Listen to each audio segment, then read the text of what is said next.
Their magic number is 1, so with a Yankees win or an A's loss, they would clinch home field advantage. Plenty more to come here on Picks 11. When we get back, Michael Kay will be joined by Ken Singleton and Al Leiter. First pitch coming your way after the break.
Baseball is brought to you by Audi. Visit your Tri-State Audi dealer and get behind the wheel of the Audi model you've always wanted.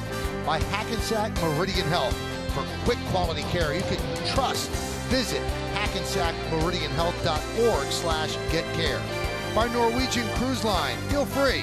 By your Tri-State Volkswagen dealers. By Joseph A. Bank, the new tradition since 1905. And by your Tri-State area Land Rover retailers. Land Rover, above and beyond. Well, it's raining this afternoon in Boston, but it's turned into a lovely evening as we complete the final regular season series of the year. Yankees and the Red Sox, these 3 games begin tonight. Take a look at the Yankees starting lineup, which is brought to you by Toyota. Let's go places. Yankees 98-61. They will lead off their left fielder, Andrew McCutchen. Aaron Judge in right field, bat second. Hitting third, center fielder Aaron Hicks. Giancarlo Stanton at DH will clean up. Batting fifth, the first baseman Luke Voigt. The shortstop, D.D. Gregorius, back in the lineup. He'll bat sixth. Batting seventh, the third baseman Miguel Andujar. Gary Sanchez will catch. He's going to bat eighth. Batting ninth and playing second base is Gleyber Torres. That could be the lineup that you see on Wednesday against the A's. And that lineup will be facing a left-handed starting pitcher tonight, Ryan Johnson. He started, you see the 37 games, 12 starts, 4.4, respectable ERA, right slightly over 4, especially in the American League. Let's take a look at the scouting report. Brought to you by Nissan. ShopChooseNissan.com. Here it is. Yes, I just mentioned starter reliever guy. Relies on changing speeds. He's not going to overpower these Yankee hitters. He averages 88.5 miles an hour. About 50% of the time he'll throw that fastball. He throws a curveball, slider, and a changeup, so it's kind of big arsenal. Bombed by Bombers in Beantown. Now, they ended up getting a win, but, you know, he gave up 3 home runs. It was here in August, 5 innings, 5 runs, 4 earned. So the Yankees had seen him, and that was his only start against the Yankees. Take a look at the Red Sox defense, brought to you by your Tri-State Audi dealer. Benintendi's in left, Betts in center, Martinez over in right. In the infield, it's Devers, Bogarts, Kinsler, and Pierce. As third to first, Swihart is behind the plate, and on the mound, as Al just detailed, Brian Johnson. Really nothing for the Red Sox to play for. They have everything locked up, home field through the World Series. They just want to keep their guys sharp because they don't play again after Sunday's game until Friday, the beginning of the ALDS. The Yankees want to nail down home field in the wild card. McCutchen's ready. Johnson's ready. Let's do it here at Fenway. First pitch is a strike. We're underway. Laz Diaz behind the plate. Manny Gonzalez at first. Andy Fletcher at second. Jeff Nelson is over at third. Line drive and caught by Devers. One away. Well, you talked about this being the Yankees starting lineup that you could see in a wild card game. This would probably be the Red Sox starting lineup that you could see when they get going in the division series. Alex Cora, Aaron Boone, both first-year managers, have done fantastic jobs. And that division series will get started a week from tonight. The Yankees, of course, hope they're right back here in Boston. And there's a strike. Well, the winner of the wild card will play the Red Sox, and then right now the Astros and the Indians are lined up for the other division series. Fly ball, right field, backing up Martinez. A lot of room out there, and he makes the play for the second out. Yeah, one thing you'll notice, Al, that Brian Johnson, he works very fast. You know how pitchers look at stats of the hitters and see how many walks they get? You can tell how aggressive hitters are. Hitters can look at the hit by pitch from a pitcher. They can tell how aggressive they are. He's only hit one guy all year, which kind of tells me he likes to keep the ball away from the right-handed hitters. And that one guy he hit was Brandon Guyer. He gets hit by everybody. Here's Aaron Hicks. Missed 3 games with a tender left hamstring. Back in the lineup. And there's a strike from Johnson. There's that down and away window that you're talking about, Kenny. I like the fact that when what you just mentioned, when you have a guy that started and relieved, it's just a different mentality as a reliever. It's throw strikes, get ahead. You're going to be limited with your pitch count, also innings. And I think when Brian Johnson does pitch effectively, it's exactly what you described: getting ahead, throwing a strike, stay away. He made his last start. Now he's been out of the bullpen since. But his last start came in Chicago against the White Sox, and he happened to pitch on Hawk Harrelson Day.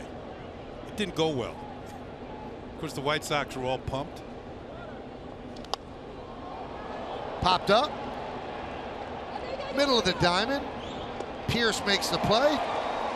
I guess he didn't pitch well, so he was gone. He gone. Yankees go down in order. We go to the bottom of the first.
Up against Jay Happ, brought to you by Infinity, Empower the Drive. Mookie Betts in center leads off, batting second. The left fielder Andrew Benintendi. J.D. Martinez in right field will hit third. Cleaning up the shortstop, Xander Bogaerts has 100 ribbies. Steve Pearce at first base will bat fifth. He's given the Yankees fits in his career. Rafael Devers at third base, bats sixth. Batting seventh, the DH Eduardo Nunez. Ian Kinsler at second base, bats eighth. And hitting ninth and catching, Blake Swihart. 35-year-old left-hander veteran, Jay Happ, who's a third-round draft pick by the Phillies in 2004 to Northwestern. See his numbers, very good numbers. Here's the scouting report brought to you by Nissan. Choose Nissan.com. Best deadline trade. I'll be able to talk about that. Wild card starter. I think he is for me. And he's been very good against the Red Sox. 11 games since the beginning of 2015. You like a sample that's closer to now, 4-1 with an ERA at 1.62. He's been very good.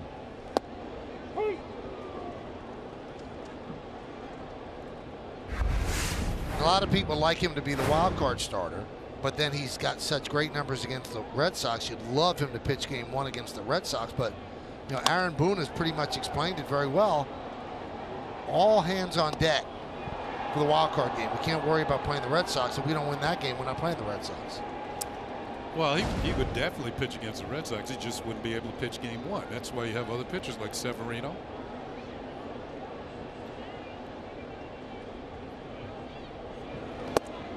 Strike 3, Betts down looking. Why don't we check out the Yankees defense, brought to you by Altice One from Optimum. McCutchen in left, Hicks in center, Judge over and right in the infield, and Duhar, Gregorius, Torres, and Voit, that's third to first. Gary Sanchez is behind the plate. On the mound, Jay Happ.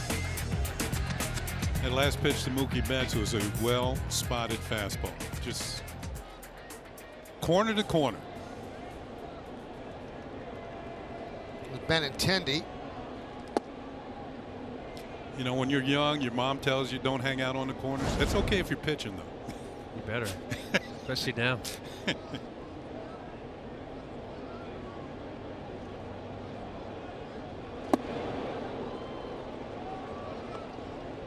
Well, listen, all right, so I think he's the wild card starter, right? So then that puts him in jeopardy for a game 1. You never look that far ahead. I always think of Jim Leland in the back of my head. You worry about today, you win today, you worry about tomorrow. I think there's a best of both worlds scenario, and it's totally crystal ball, and it's a beautiful picture. You have Happ start Wednesday. I could even foresee seeing Severino getting a couple innings. Happ would be able to pitch game 2 if they move on here in Fenway. You got a Tanaka pitching game 1 because Severino piggybacked with Happ on Wednesday. And you got Severino back in game 3 in New York. Yeah, but the whole key, guys, is if he pitches game 1, he could pitch game 5. So if he pitches the wild card game, it's highly unlikely he would be able to pitch 2 games against the Red Sox. Let's put it, I think he could pitch a couple innings. Like Al said, all hands on deck. Right. When you get to that game 5, right. I mean, everybody on the staff should be ready to pitch. So here, what game 2 Saturday. And their day off in there? Day off Sunday. Yeah. Monday game 3, Tuesday game 4, day off Wednesday, 5th day. Is there definitely a day off between 4 and 5? I think they've always had a day off. Sure. Yeah. Well then, your 1-2 starters can pitch 2 games. Actually, your number 1 starter isn't able to pitch game 4, but with the extra day would be able to pitch game 5. J.D. Martinez, high fly ball, left field. McCutchen is there. McCutchen makes the play. And an easy 1-2-3 inning for Jay Happ. There'll be more to come on this. Believe me, I promise. We go to the second, 0-0.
Hyundai, the longer you look, the more there is to like. How about 29 wins and 15 losses? That's the record for the Yankees against left-handed starters this year. So they've done pretty well against lefties. And, you know, they're going to, if they win the wild card game, they get to face a few lefties with the Red Sox. A warming trend. We saw Stanton getting hot. We saw Gardner getting hot. This is the proper time to do so. We've got some guys who are swinging the bat well also in Luke Voigt and others on the team. McCutcheon's doing okay. And, you know, Al Davis, the owner of the Oakland Raiders years ago, what did he tell his team? Just win, baby. Just win, baby. That's what the Yankees need this weekend. Just win, baby. And they got the wild card game in the Bronx. Count 2-1 on Stanton. Now, Stanton hit 2 home runs yesterday. Kenny showed you that at the start of the broadcast. And the Yankees now have 260 for the season, and that's the second most in the history of baseball. The most is 264 by the 1997 Seattle Mariners. Fly ball, right center. And Mookie Betts makes a play. And that'll bring up Luke Voigt, which leads us seamlessly to Who's Hot, brought to you by Geico. 15 minutes could save you 15% or more on car insurance since August 24th. This Major League ranks. He's 6th in batting average, 1st with 12 home runs, tied for 1st. And he's 5th with 28 runs batted in. He's tied with the Milwaukee Brewers' Christian Yelich over that time. He's also working on a 4-game hitting streak right now. He hit one of the 4 home runs yesterday at Tropicana Field. A line shot. All the Yankees yesterday said it would be fun to get the team home run record, but obviously we have other things in mind. We have to get home field advantage, and we're worried about other things. But if that happens and then the home runs happen, it would be great. Yankees also 2 wins away from notching 100 wins. They're at 98 wins as they come into this. And if the Yankees do get the 2 wins this weekend, that means the Red Sox would have over 100 wins, the Astros and the Yankees, and that's the first time in the history of baseball 3 teams in one league would have 100 or more wins. That would kind of tell you there's some teams that are not playing very well. And if you look at that's the American League East. You look at Baltimore on the bottom, 112 losses. This Voigt draws a walk.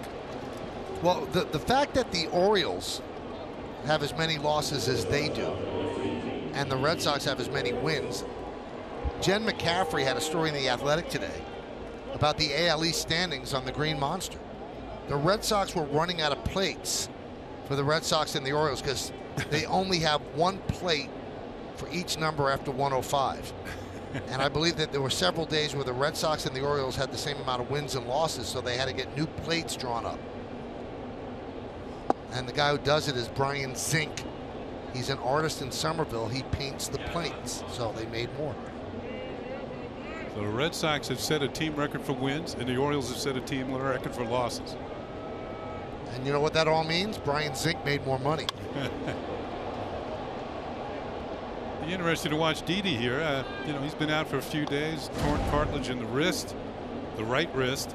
That is the bottom hand. That's the hand when you're swinging as a left-handed hitter that pulls the bat through the zone. The top hand kind of forces the bat through and gets the barrel to the ball, but the bottom hand is the one that kind of guides it. It's kind of the guide. You pull down on it. Are you surprised that he's back? Yeah. I'm kind of surprised. You know, to hit a baseball coming 90+ miles an hour, your hands, your fingers, your wrists, they all have to be in tip-top shape to get that bat through the zone quickly enough to drive the ball. But he says he's okay. I mean, they wouldn't let him play if he wasn't. It looks okay to me with that swing.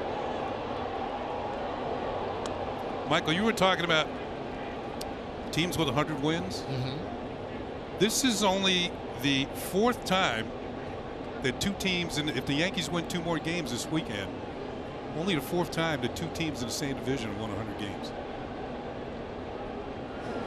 You have to go back a ways. Well, the first one, 1980, the Yankees won 103, the Orioles won 100.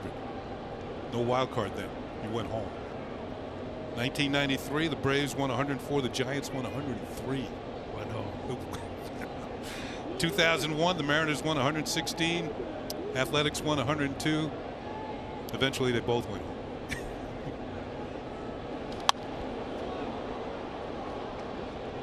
So the Yankees need 2 out of 3 this weekend, as Michael said. Well, hopefully it's not an indictment on a have-nots and have scenario. I mean, you look at the American League Central, other than the Indians, you know, every team is under 500. Second place, they're 14.5 games out. Minnesota, they're 10 games under 500, 74, 84. It's just there's a lot of teams that aren't very good. Gregorius lofts it down the left field line, but it makes the seats out of play. Be interesting to see how Didi feels tomorrow. I throw that out there, guys, because you know, when you hear a possible tear, cartilage, wrist, hands, you mentioned it, Kenny. You've been in a major league batter's box for so many years. Like, how important? I saw and thought the worst, and here he is starting tonight. Well, we all know what he means to the Yankees. Just missed outside. And the count 3-2. And balance too. You know, you look at this lineup. I know Aaron Hicks, switch hitter, but it's predominantly right-handed. And with Didi, you know, coming from the left side, it creates better options for Aaron Boone. Tougher for opposing pitchers. Grounded right side. Kinsler gets the force at second, forcing Voit, and Gregorius reaches on the fielder's choice.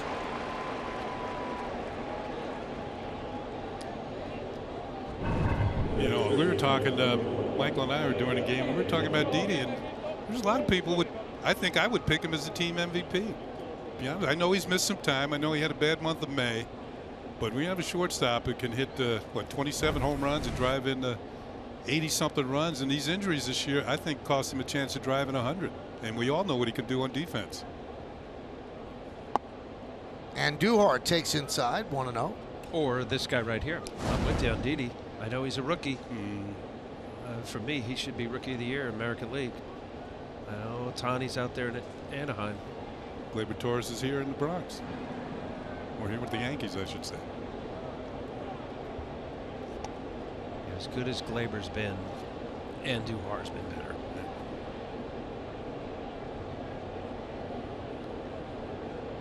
One of 4 rookies in Yankees history that 25 or more home runs and have 90 or more ribbies in a season. The others, Aaron Judge, Joe Gordon, and Joe DiMaggio.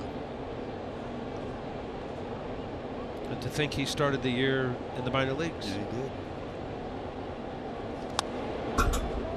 Well, he needs to get at least 1 double this weekend to tie Joe DiMaggio for the most doubles by a Yankee rookie in a season. Did you tell him as a rookie? Did you tell him that? No? I did not. No, I bet he probably knows. You think? Yeah. Did you know what you were doing during the course of a season? He doesn't know what he's doing now, Ken. Bada bing. Yeah. Do you believe that Didi knew, that CC knew he cost himself 500 grand? No. You don't? Come on. He knew that he needed, what, 8 innings? 7. I think in the moment, yeah, before the game, right. I mean, it's $500,000, right? Was that part of his contract or something like that? Yeah, that.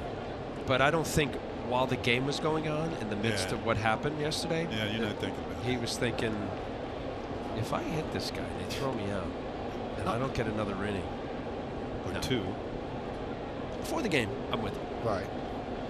I don't know. I think for a young player, and I know statistics are all over the place. I don't know if Andujar is aware of it. Runner goes, line drive right field. J.D. Martinez makes the play, and that will do it. No runs, no hits, no errors. 1 man left. We're going to go to the bottom of the second at Fenway. 0-0.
On Take Home a Titan Truck Month event. This is how it looks. Now in the American League, it's all set except where the wild card is going to be played. In the National League, not yet. Not yet. It's going to be a fun weekend. We'll have a little bit more on the National League a little bit later. Like Sunday? Could be.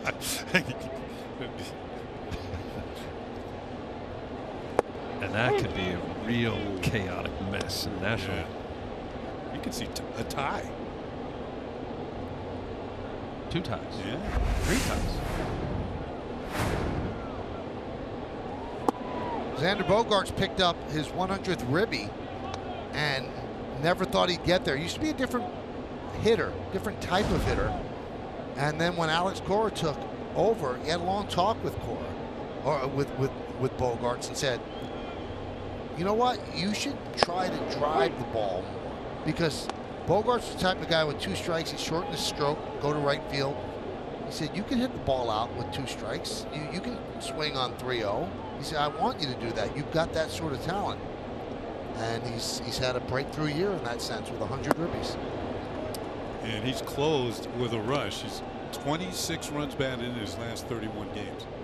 And he got 4 the other day. You were talking to he had a 2-run homer late in the ball game to get to the 100 RBI mark. First time he's ever done it.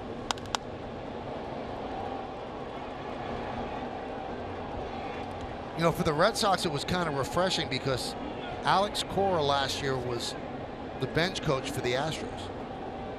So when they interviewed him for the job, and then when he got the job, he sat down and told all the players exactly how the rest of the league thought of them and their weaknesses, because he had seen it from the outside.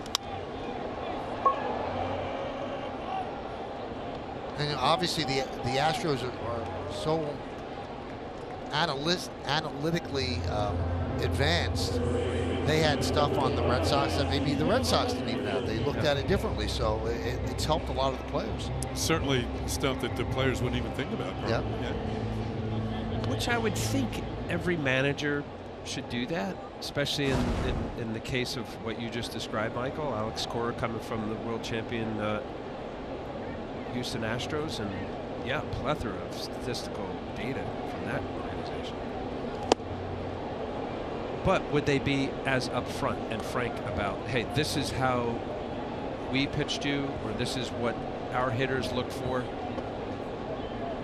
and this is how you would combat it, or think about making an adjustment? 0-2.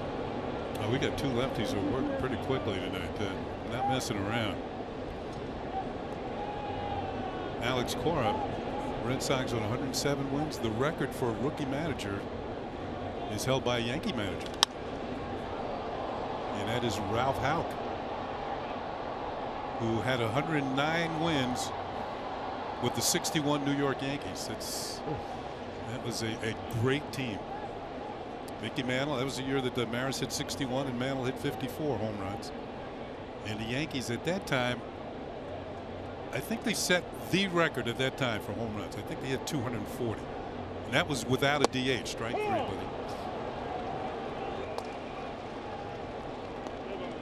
Yeah. Cora's only the 5th rookie manager to win 100 games. So this Houck, as Kenny mentioned. In 1993, Dusty Baker did it with the Giants. 1970, Sparky Anderson did it with the Reds. And in 1934, Mickey Cochran did it with the Tigers. Now Boone could join that list with 2 more wins this weekend. Devers takes outside.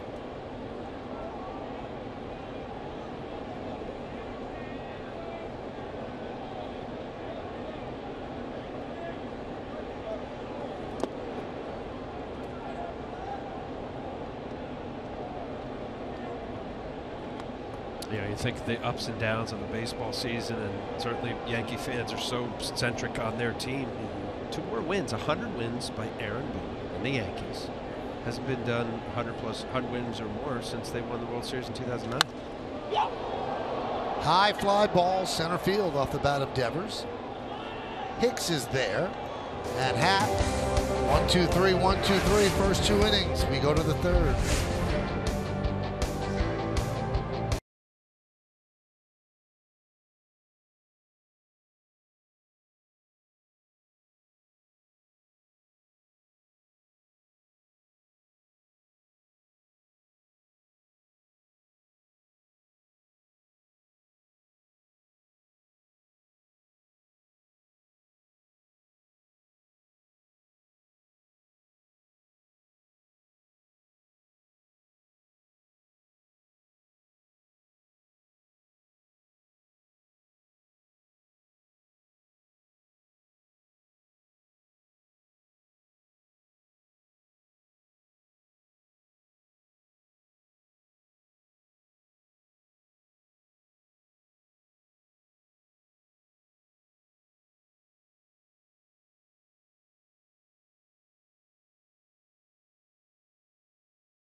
Baseball brought to you by the Lexus RX. By Bob's, everything's better with a Bob-O-Pedic. Find out why at mybobs.com. And by Mazda, feel alive. Hotel Buckminster. Supposedly, there's ghosts in that hotel. From what I've heard. Where? Hotel Buckminster. Okay. No chance I'm staying there. I want to see a ghost. You do? Why not? Got things to ask. Well, there's good ones and bad ones. Not everyone's Casper, you know. So you mean there might be a spooky? Yeah. What was the Fister in Milwaukee, right? Yes. Yeah. There's rumors about that one. Yeah. There's rumors also about the Vinoy in St. Pete. That one is drilled to left field. That ball is gone. See ya. On to Lansdowne Street. A long home run by Sanchez. It's 1-0 Hicks. I think Gary Sanchez has to feel at home every time he comes to Fenway Park. Back in 2016, this is where he hit his first Major League home run. That is his 71st Major League homer, right? That was not a cheapie. Completely out of Fenway Park. Over the monster seats. It's at 261 now for the Yankees.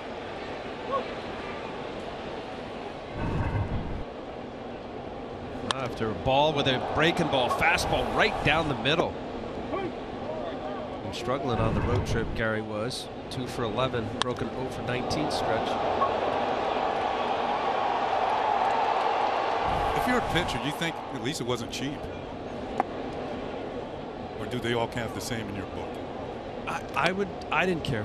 I would. The home run's a home run. Okay. Some people felt like if it was a one like that, you got your feelings hurt. Not for me. A wall burner or this one here. Yeah, it doesn't matter. No. All right. Well, that's what's supposed to happen to 1-0 heaters down the middle.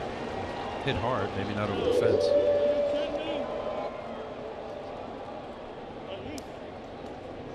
Well, the Yankees would certainly like to get his bat going. I mean, it's been kind of a struggle offensively this year. But he did hit a home run in Tampa Bay, too. So maybe he's one of those in the warming trend. So that graphic 261 means that they are in sole possession of second place for the most home runs by a team in one season. And as you could see from that list, all modern era, because back in the day, they didn't need as many home runs, and there's just 154 games. Yeah, people would say the ballparks are bigger. At least left center to right center, right? Down the line, a lot of the parks were short. Pulling grounds. Michael, you and I were talking about this the other day. Do you think the players on the '97 Mariners are rooting against everybody not to break this record? And we were talking about the '72 Miami Dolphins, who went undefeated. And don't they every year, when that last team, they break open champagne when that last team takes a loss in the NFL? I would think that secretly they don't want it to happen. I don't know if they go publicly, but I love the quote by Doc Gooden today in the New York Post. Did you see this? Because Jacob deGrom finished with a 1.70 ERA, which is phenomenal. As McCutchen goes down on strikes, and I believe Doc's ERA is his lowest ever for the Mets, 1.53. Yes. And he said that he was rooting for Jacob deGrom. He said, but you know, I was starting to calculate in August. I didn't want him to be better than my ERA. I want him to finish at 1.54. He said, I know that they say records are made to be broken, but not mine. I don't want them broken. He said that, Yeah, Doc. that's great. I mean, being honest. Yeah. And he had nothing but love for deGrom. He said, but I want to hold that record. Well, did Doc win Cy Young that year? Yes. Yeah. I think deGrom's going to win it this year. Yeah, I do too. Yeah. So, as you started this, I think without a doubt, the Seattle Mariner retired players hope that they keep that record. I don't think there's anything wrong with that. It's not like you. They shouldn't really You don't expend that much energy, because the way the game is now, there's going to be a 300 home run team. It's just a matter of time.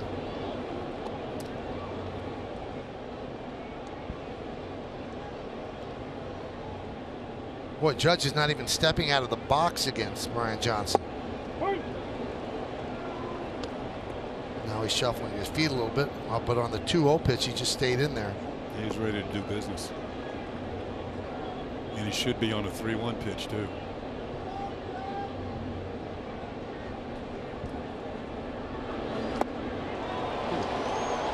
Nice little change-up. Slow hook out? It's big, slow hook, yeah. Okay, something off speed.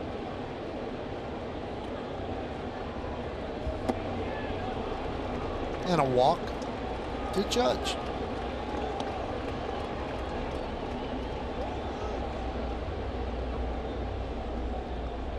Let's take a look at Gary Sanchez's home run on StatCast AI, powered by AWS. Projected distance 446 feet. Exit velocity 113.5. I don't know what the launch angle means, but it was 23 degrees. And it means that that's what happens when you barrel it. But that's impressive. 446.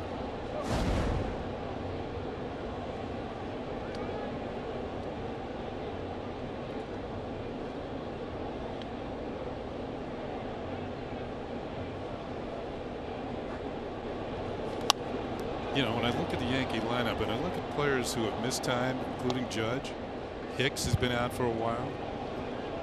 Gregorius has been out for a while. Sanchez has been. They would have blown by that record if all these guys had stayed healthy. In my book, I mean, just Judge alone. Yeah. It's been 110 games. You'd think now with just the normal periodic off day, he would be up there with Stanton, somewhere around there. Missed a quarter of the season. And it's not as if the person who played right field was hitting home runs in his stead. That didn't happen. They didn't get much production out of right field at all while he was out. Shane Robinson? Shane Robinson. Yeah. And then Walker for a couple of games as well.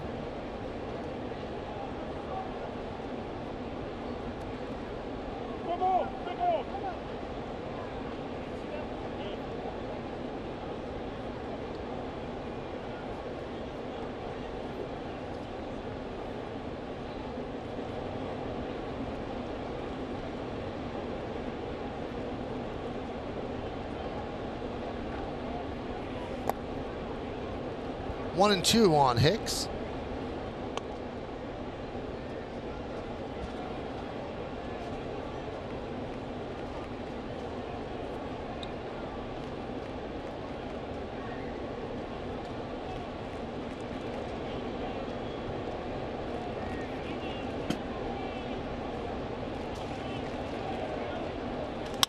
Grounded left side, through for a base hit.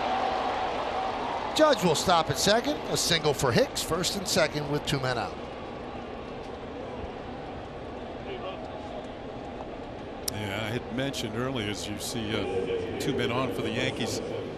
Now, Johnson's last start had been in Chicago against the White Sox on Hawk Harrelson's farewell day. They had a ceremony for Hawk that day, longtime broadcaster. And Johnson started, went an inning in the 3rd. And as Michael said, what'd you say, Michael? He gone. He gone. Yeah. 7 hits and 4 runs. And the White Sox won that day. Stanton could not hold up. 0-1.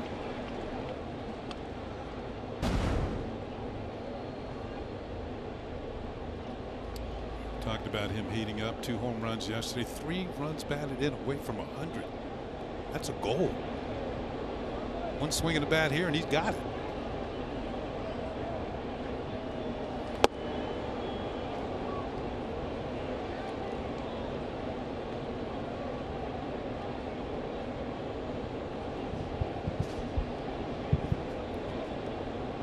First and second, 2 men out. 1-0 Yankees on the long Gary Sanchez home run. 1-2.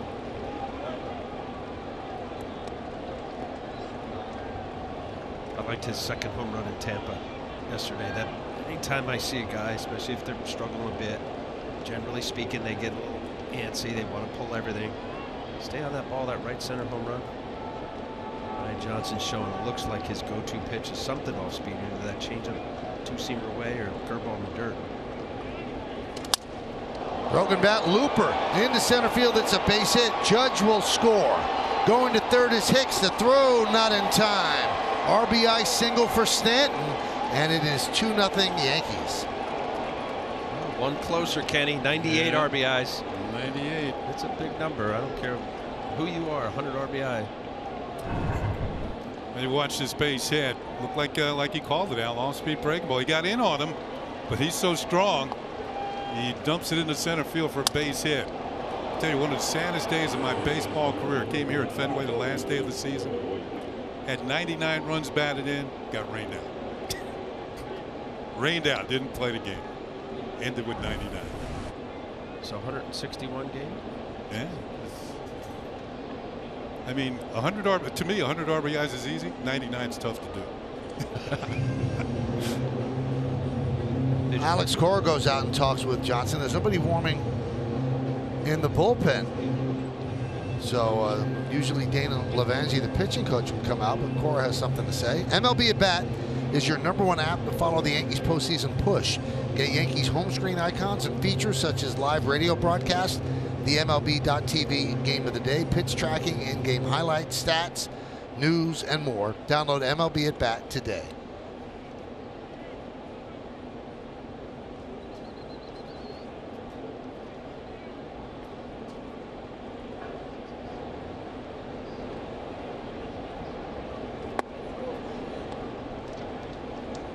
It is William Cuevas warming up in the Red Sox bullpen.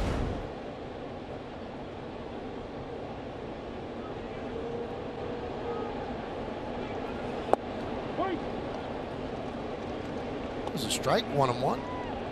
Voit walked in the 2nd inning.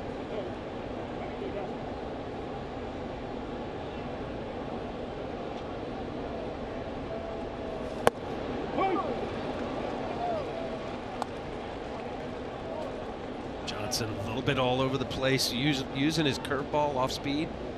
And he paints down and away a perfect pitch fastball.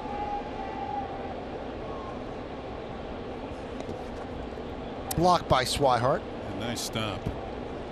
Swihart's kind of developed into a player that's played all over the field now for the Red Sox. Came up as a catcher, But the Red Sox have 3 pretty good catchers: Sandy Leon, Christian Vasquez, and Swihart.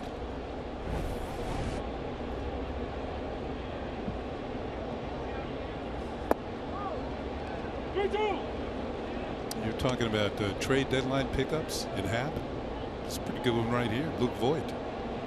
So where would the Yankees be without him? I mean, just he filled the void at first base.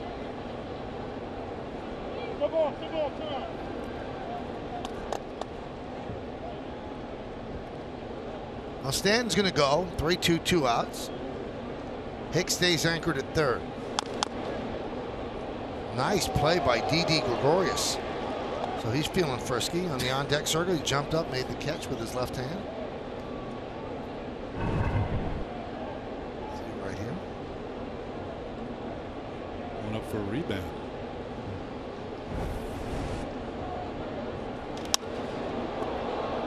Fly ball, right field, on the run Martinez. And he'll make the play right near the pesky pole for the final out of the inning. Yankees getting 2 runs on 3 hits, but the loud one, the loud hit off the bat of Gary Sanchez. No doubt about it. Yankees lead 2-0.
We told you it was close. It's close. 1 game separates the Brewers and the Cubs in the loss column for the Central lead. The Dodgers and the Rockies, 1 game. The Dodgers back. And in the wild card, the Cardinals a game and a half out. Cubs beat the Cardinals this afternoon. So the Cardinals have really gone on a little bit of a tumble, and they might tumble right out of the playoff picture. Well, that's something. So many teams involved going into the last weekend.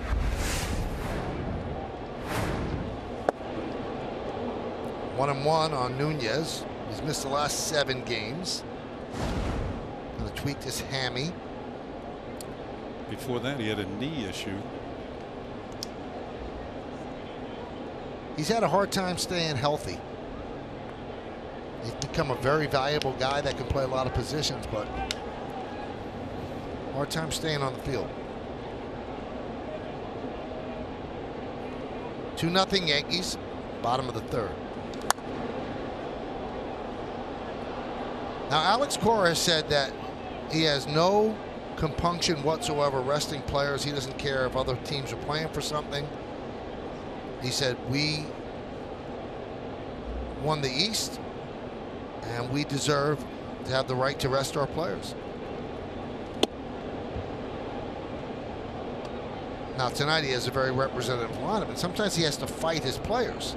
Last Friday, Cora texted J.D. Martinez at 1 a.m. to say he wasn't starting. And Martinez texted back, "I'm playing." So Cora called him up and immediately put him back in the lineup. And Cora admitted it's up to them, too. If they feel they need to play, they play. 1 a.m.? Mm-hmm. Oh, man, I am so glad there weren't cell phones when I was playing.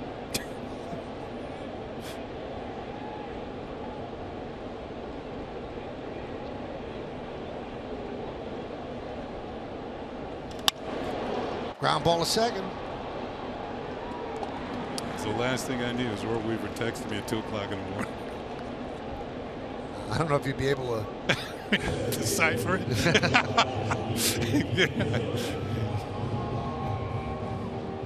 Well, also too, I mean, J.D. Martinez is battling a heck of a year. People thought when that big contract he signed, you know, a right center swing, all those years at Comerica.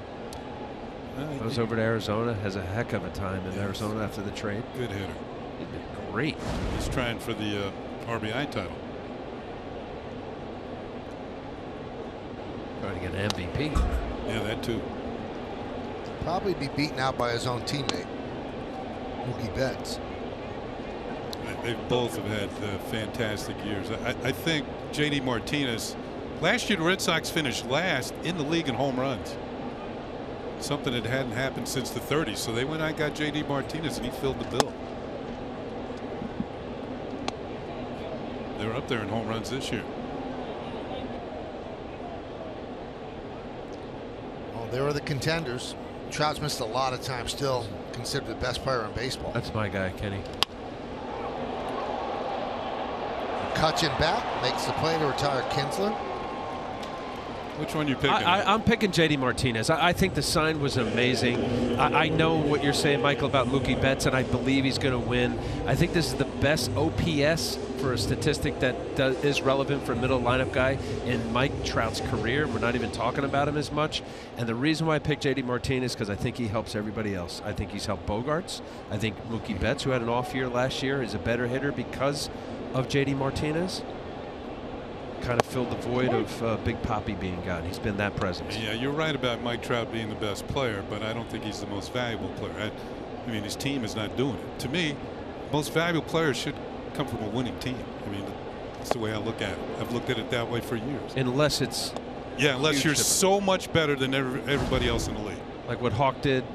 Andre Dawson 1 year. Yeah, Cal Ripken won 1 year, and the Orioles finished last, I think.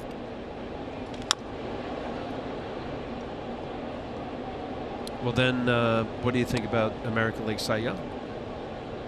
I mean, Blake Snell, it's written all over his numbers. I do like him. Well, Corey Kluber's going to have a little something to say. Yeah, he will, and he's on a playoff team.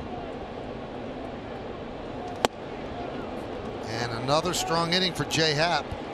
He has retired 9 straight Red Sox. They have not gotten on base in 3 innings. We go to the 4th.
center as Brian Johnson's night is over and they bring in William Cuevas. Strangely, William left off the Red Sox roster that they hand out, the lineup sheet that gives you all the guys in the bullpen, all the extras. He actually pitched in 8 games for them with 1 start. Yankees saw him at Yankee Stadium, right?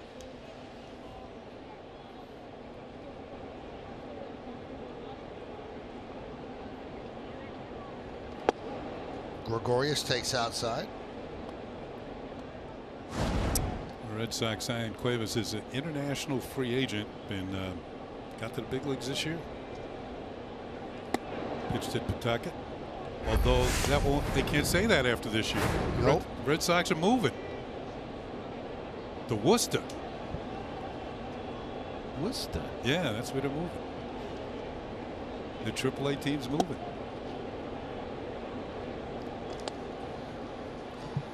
Guys, check out the deed that Didi Gregorius did for the rookies last night on the plane. There was a picture on his Instagram account with certificates. He got them all a free suit. He wants to make sure those rookies look good in the postseason. That's awesome.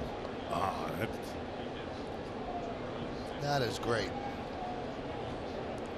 You hear stories of players that do that. Pretty neat stuff. Good job by Didi. That's a lot of rookies. Yeah, it's a lot of suits. A lot of suits too, right? Does he own a suit company, Didi? I think he does have a clothing deal of some sort, but still, he goes out of his way to do that. That's amazing. You know who else to do that a lot? Alex Rodriguez used to do that. When rookies joined the team, he would make sure they had suits, because back then you had to have a full suit and tie when you got on the plane. Now they've loosened that restriction a little bit. You have to be dressed representatively, but you don't always need a suit and tie. And Duhar pops it up behind the plate and out of play. Yeah, I never really figured that, Kenny. Although I think it looks nice. The suit and tie? Yeah. I can remember when I got called up to the big leagues, I was on the road in the minors. You don't dress like that in the minors. So I walk in a hotel. Bob Sheffing was the GM of the Mets. Just reached in his pocket, pulled out like $500. And he said, go down the street, there's Marshall Field. Met the team in Chicago, get yourself some clothes to wear on this road trip. Wow. Just reached in his pocket. I'm thinking, man, I'm in the big leagues. $500. Well, in those days, it didn't cost as much to get decent clothes. You understand what I mean? Yeah, $500 is a lot of money. Didn't seem to be to him.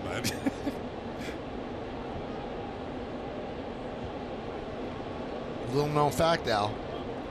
That jacket that Kenny's wearing, that was the jacket he bought at Marshall Field. It's a nice suit. Yeah, it still holds up. You know the thing about it? I can still fit in it.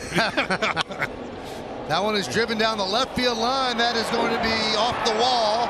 Is that the double that we're looking for? Yes, it is. He is tied DiMaggio. 44 doubles, the most by a Yankee rookie. He and DiMaggio stand together.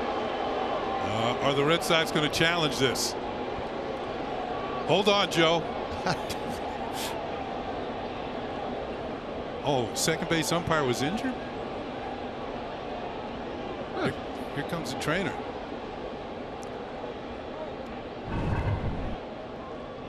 Oh, backup slider, middle of the plate, Kenny. Ooh, that should be hit hard, right? Nice job by Benintendi. I thought he got in there easily on the first time around. Let's take a look here. Oh, yeah, he's in there. That wasn't that easy.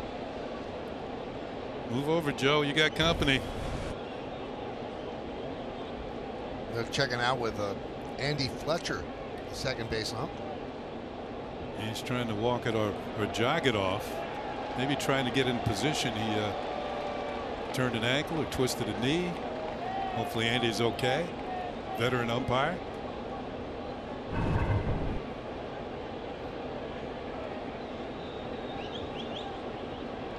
Oh yeah, he had a false step.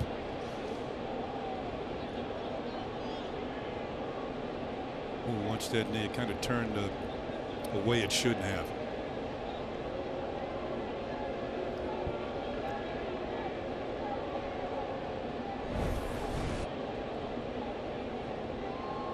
Looks like Jeff Nelson is the He's the crew chief. He's the one doing the talking.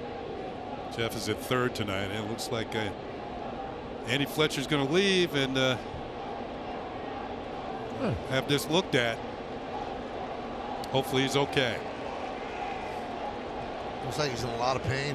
Well, first of all, the second base umpire is responsible to do a lot of running, because on balls hit to the outfield in the gap, he has to go out there and make sure balls aren't trapped, to his best of his ability.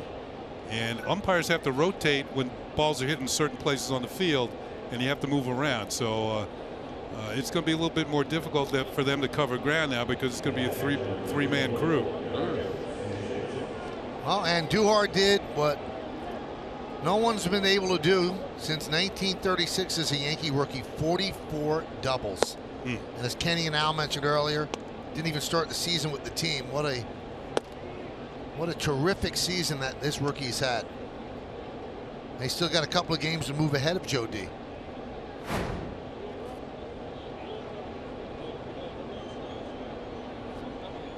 That's how the umps are lining up now. They'll switch according to who's on base, where they are on base. So here's Gary Sanchez, hit his 18th home run of the year, his first time up. Solo shot. Back in the minor leagues of the day, they used to have 2 umpire crews. Yeah. 2-man crews. Well, now this is typical of minor leagues now, with 2 guys on the base.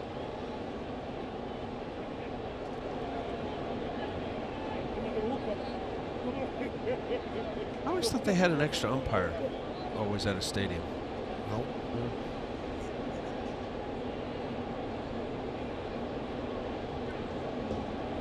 They had a lot of umpires in the stands. Evaluators? Yeah. Oh, you mean, yeah. In the stands and at home. Yeah, 2-man crews, not to be confused with 2 live crew.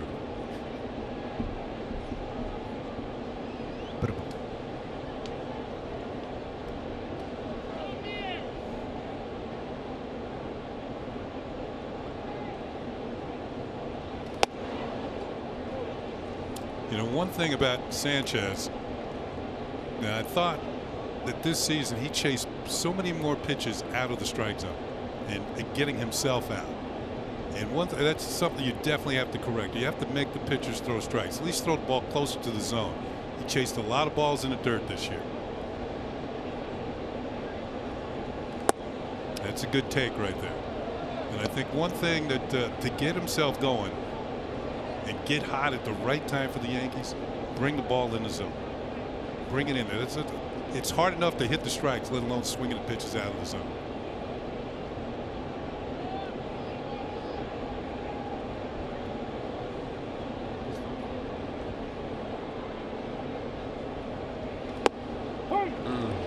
Three and two. Cuevas is showing all off speed. He's primarily slider, curve. He throws a lot of changeups, not going to overpower. Still sit something off speed here.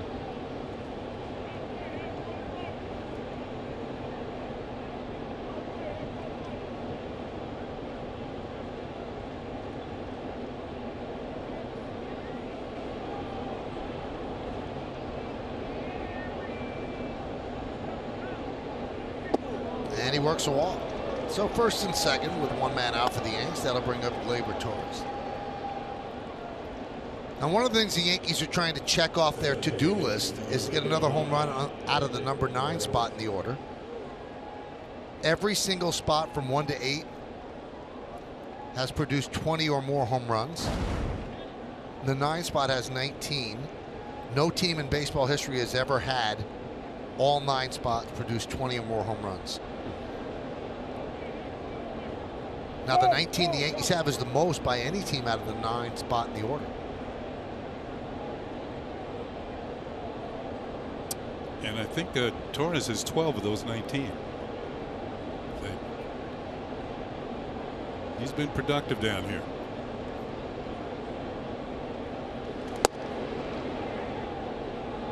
And 1-0. And he's also hit 7 3-run homers this year. That'll jack your RBI total up.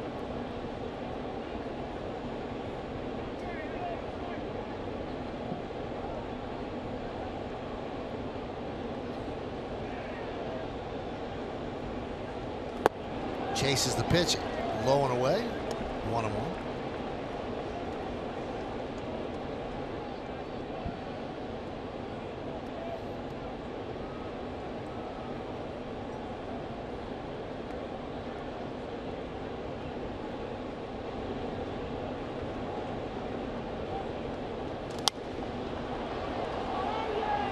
Fouled out of play. 1-2 on Torres. Torres struck out in the 3rd inning.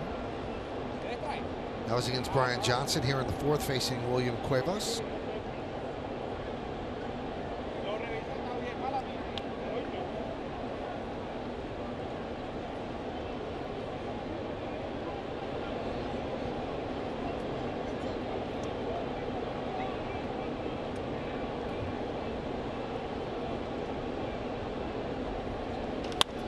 That one is driven deep to left field. Is it high enough? No, it's off the wall. It will score 2, and the Yankees lead this one by a score of 4-0 as Andujar got in just ahead of Swihart's tag. Just ahead. Sanchez, I'm sorry. And Glaber looks like he hurt something. Keeps flexing his wrist. Well, a couple of feet higher, you would have had that 20th home run out of the 19th spot in the order.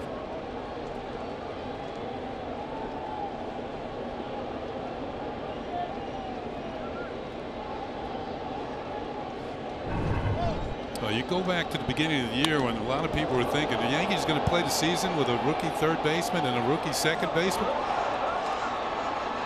And now he has to turn it on. And head first slide into 2nd. I wonder if that's when he tweaked the wrist.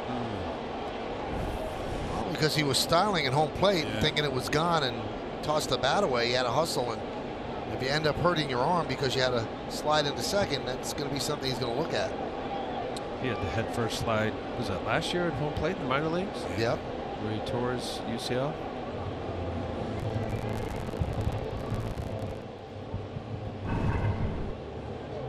Sanchez get in? Yeah. Like his toe just got in.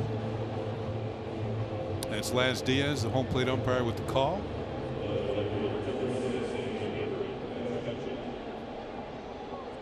And this is maybe a little better angle. And I don't think he touched him, did he? No. I don't think so either. And I think Gary just got his toe on home plate. Well, here we go. We'll find out right now. So they appealed there, and Laz Diaz said nope. Maybe their feeling was he missed home plate. Now Cora says, okay, I want you to take a look at it. I'm going to challenge this.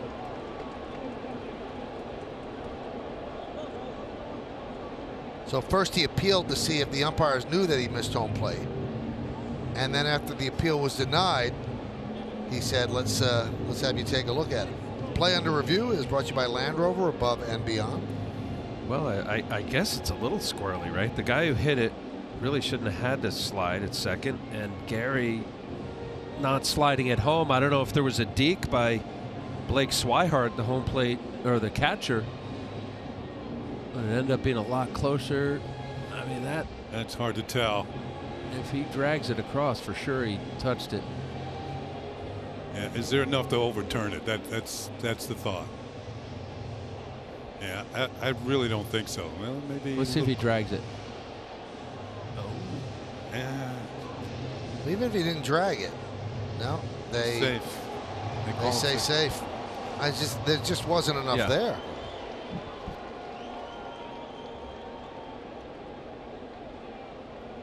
Also, here's a question: why did Torres slide into 2nd? There's no play at 2nd. Well, that's what I'm saying. I mean, if there was a slide on that play, should have been at home plate. Yeah, you're right. Hopefully his elbow's all right. Is that the elbow he had the surgery on? Left elbow. Left elbow, yeah.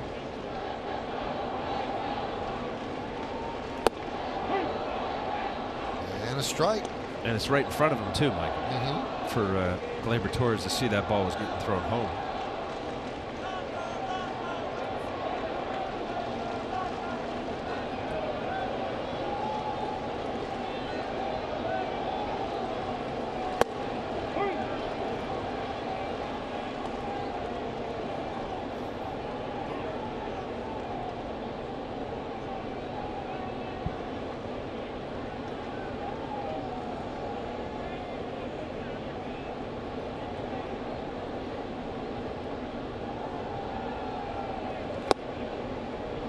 1-2.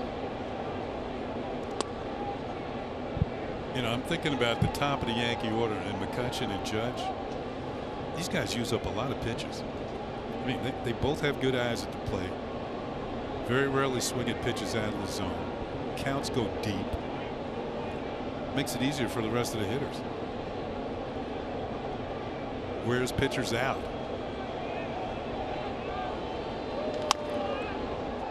Chop foul.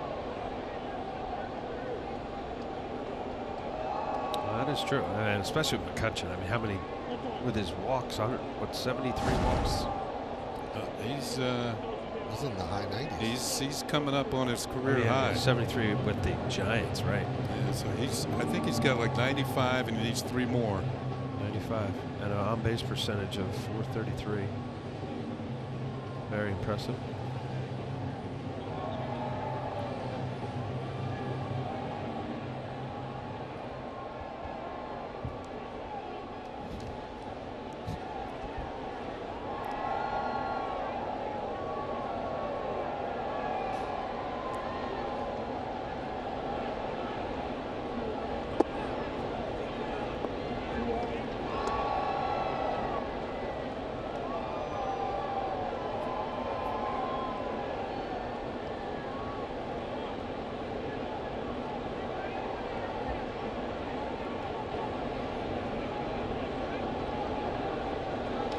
Line drive.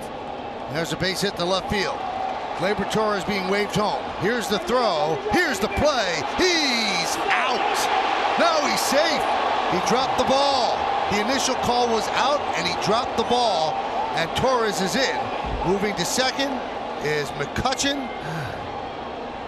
I think they called timeout, didn't they? Yeah. Yeah, Laz Diaz was called timeout. Yeah. So he'll go back. Kenny, another head first slide. Oh, I cringe every time I see that. He just was messing with his elbow. Watch this. This is basically what happened to him last year. Did he touch home plate? That's another thing. The Didi did the same, right? Yeah, it looked like he did touch it. And the ball, Swihart didn't handle it. Yankees certainly didn't touch the middle of home plate in this inning. Now, Kenny, you played the game. Obviously, you know the speed of the game.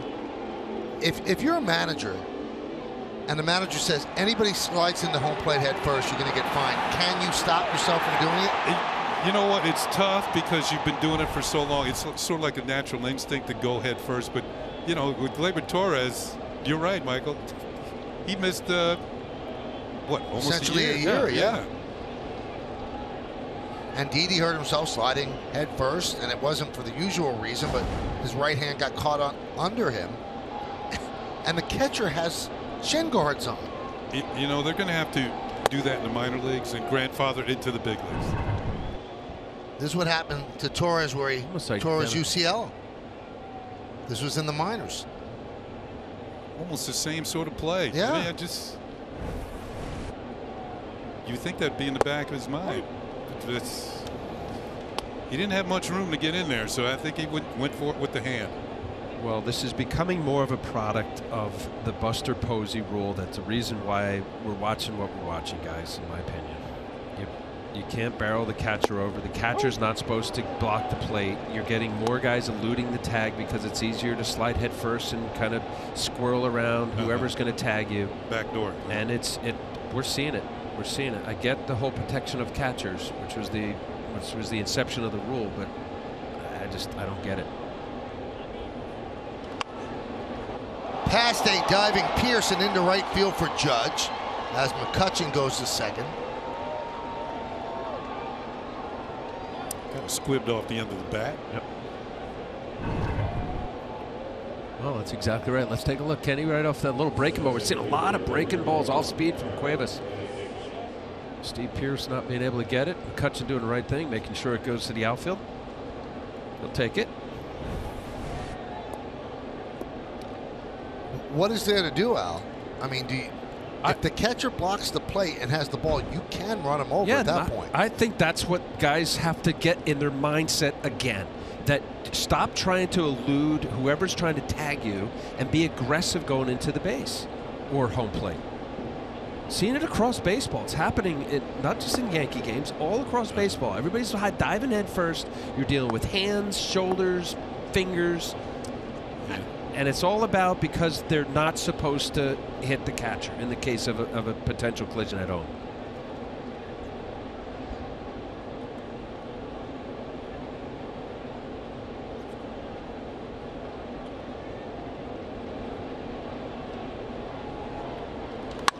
High fly ball, deep right.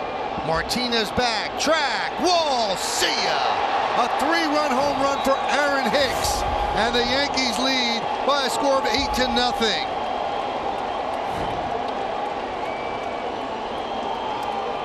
Well, each time he hits one, it's a new career high. That's 27.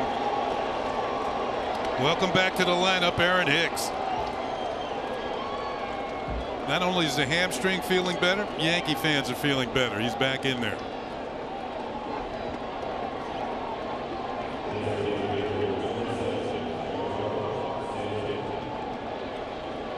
Now the Yankees have 262 home runs as a team. You didn't think he got it? Oh. What? I get to run around now? Oh my goodness. I'm stronger than I think. Mostly because here at Fenway Park, that's a long way. It is. Right field, right? 380 to the fence. He's got to take some ribbing about that, doesn't he?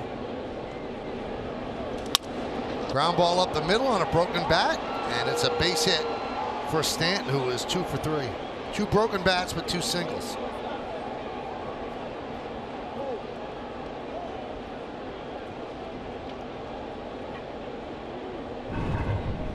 I don't know if he thought he got in on his hands enough. I thought it sounded good, but it just kept drifting and drifting. And there's not much wind here tonight to help it. When you look out at the flag in center field, it is hanging limply. Huh. Sometimes you fool yourself. You know, you get in that weight room, you don't know what's coming out.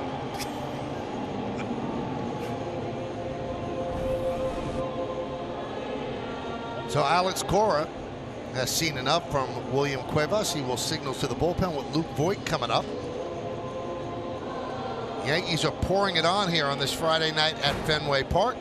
They lead by a score of 8-0, and Cora makes the call to the bullpen.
But after the final out is made, head over to Yes for the Extra Innings post-game show.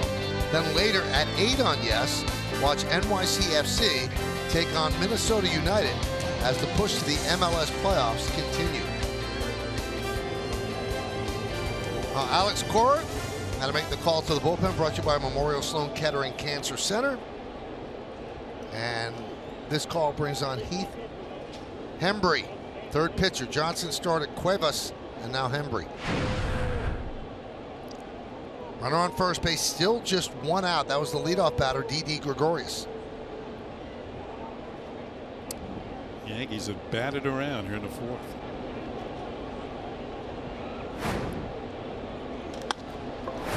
Driven out to right center. J.D. Martinez is there to make the play.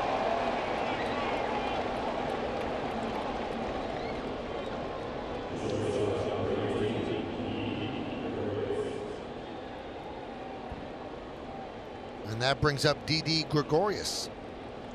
Gregorius is 0 for 2 in his return to the lineup after missing 5 games with torn cartilage in his right wrist. Man, you don't want to make 2 outs in 1 inning. I've been there and done that. The first and the last.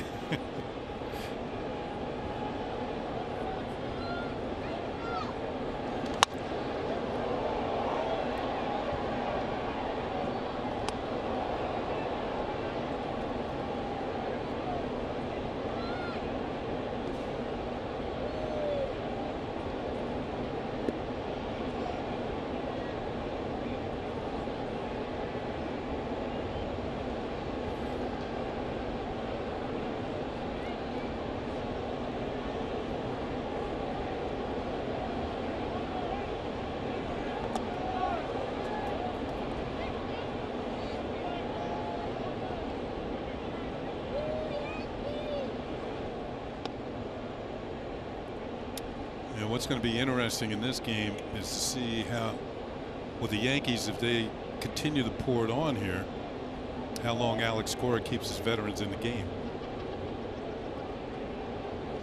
He might decide that, you know, with a day game following a night game, if he wants to play some of these guys tomorrow, or maybe they weren't going to play anyway. So we'll see.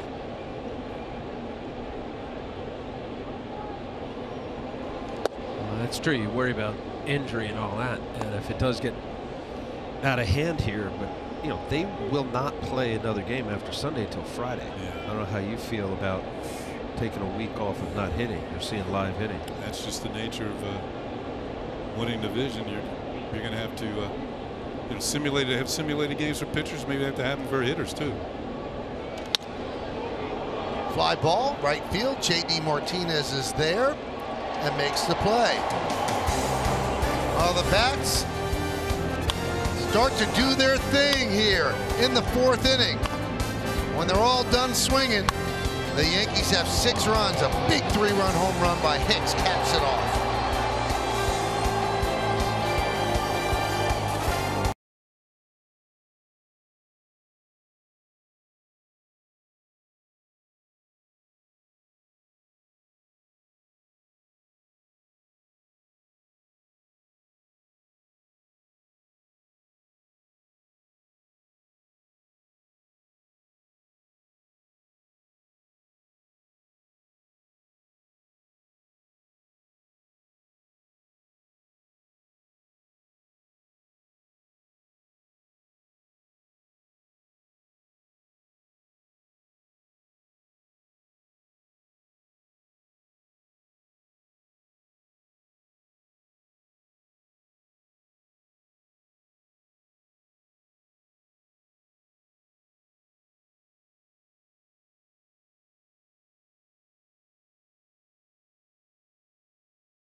Tickets are on sale now. Secure the best seat locations for the 2019 season.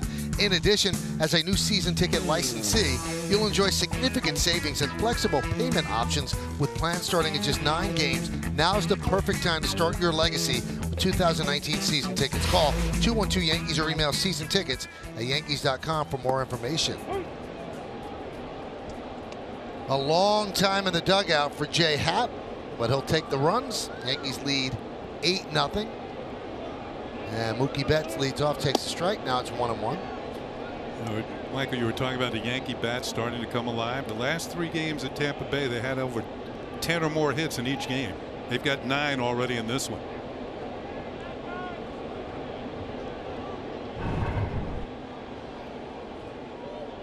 Now, during the break between innings, Cora was doing a lot of talking. It's Laz Diaz and Manny Gonzalez. Not sure what the situation is that he wasn't happy about.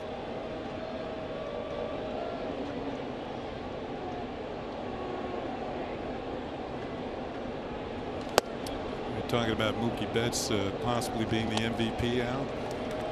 This is the 62nd time that a player has gone 30-30 in a year. 30 home runs, 30 stolen bases. But of all those times, Mookie would be the first ever to win the batting title. So kind of the cherry on top. Well, that's the first base runner for the Red Sox.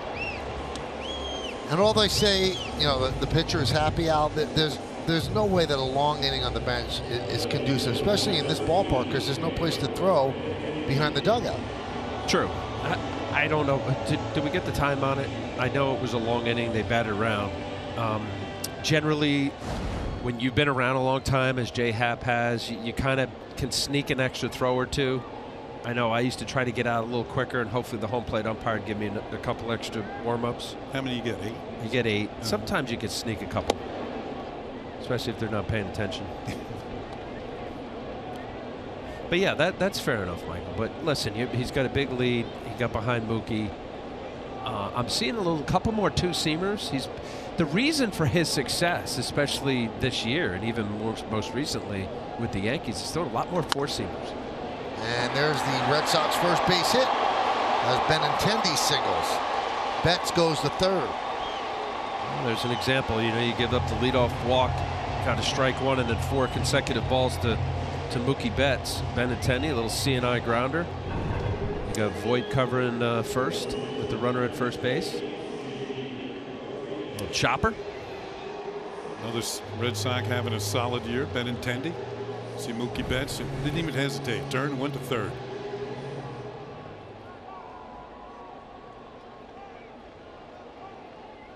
A career high in hits, runs scored, doubles. Good player, solid.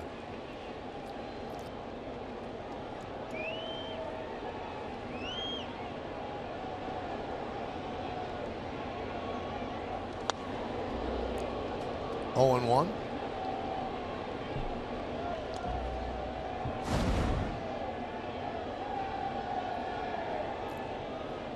Now when you extend the lineup, Kenny, I mean, Betts probably MVP. Benintendi, I'm with you, very solid. JD Martinez probably second in MVP. Bogarts is having a career year. That's a very good top 4 hitters. Fly ball right side. Long run for Judge, and he makes the play. Ow. Not an easy corner to make that play. It's not his ballpark, but he knew right where he was and made the catch. Now, Michael, wasn't it here in Fenway Park where he flipped into the stands making a catch and hurt his shoulder? Well, he's still willing to do so. He's got that boarding house reach too. Watch him reach into the stands and make the catch. And this, not only was this impressive making the catch, but coming up throwing, and Mookie Betts couldn't tag up and score. Goodbye. Good job by Gary Sanchez on the other end, blocking it. Tough play to little short hop at home plate. That was an impressive play.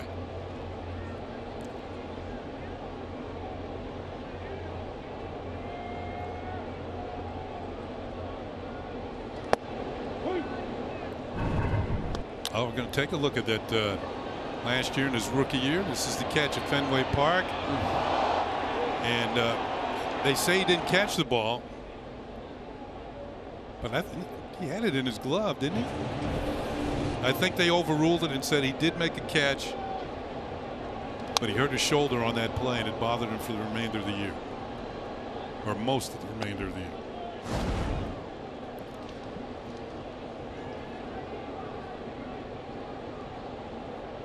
Betts at third, Benintendi at first. It's 8-0 Yankees, bottom of the fourth inning. First game of this three-game series, I'm sorry. Just came from a 4-game series where the Yankees took 3 out of 4 from the Rays.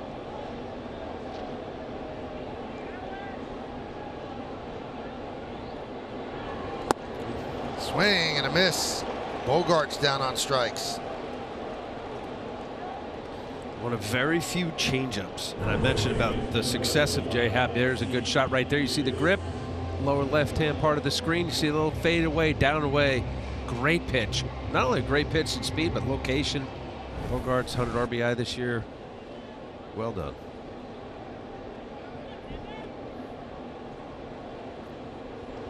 So Happ can get out of it if he can get Pierce.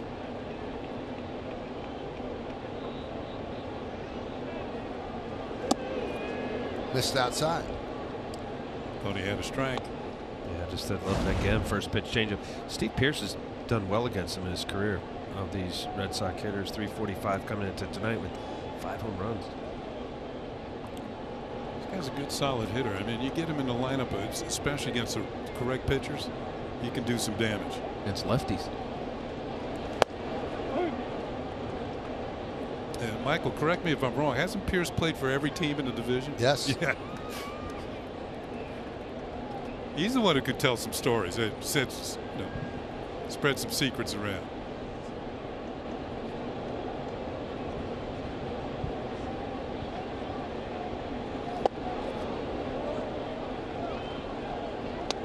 That's the pitch I like there. That you don't see that often with left-handed pitchers. With a guy be able to stand him up. Cole Hamels, I mentioned in his scouting report. J. Happ, in my opinion, best trade, deadline trade. Cole Hamels was another good one going from Texas to the Cubs. He's also another lefty that likes to come in on righties. Another guy who pitched for the Phillies one time.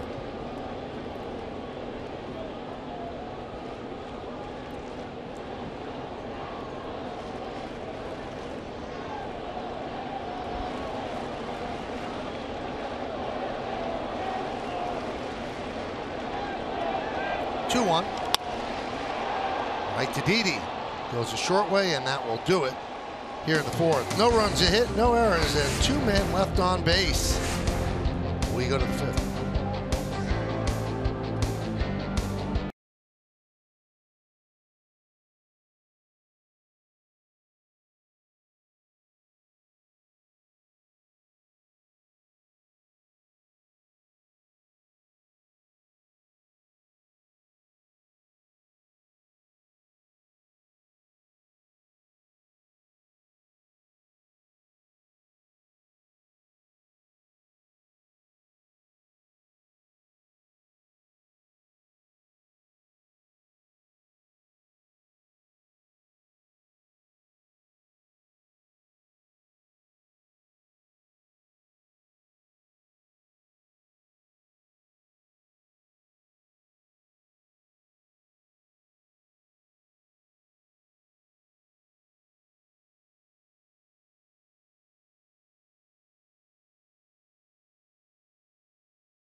Fenway Park is brought to you by Dunkin' Go-To's Double Deals, made for go-getters. Did you see the big news? Dunkin' Donuts is getting rid of the word donuts in their title. It's just going to be Dunkin'. Dunkin'. Yeah, I read in the paper the other day. Online.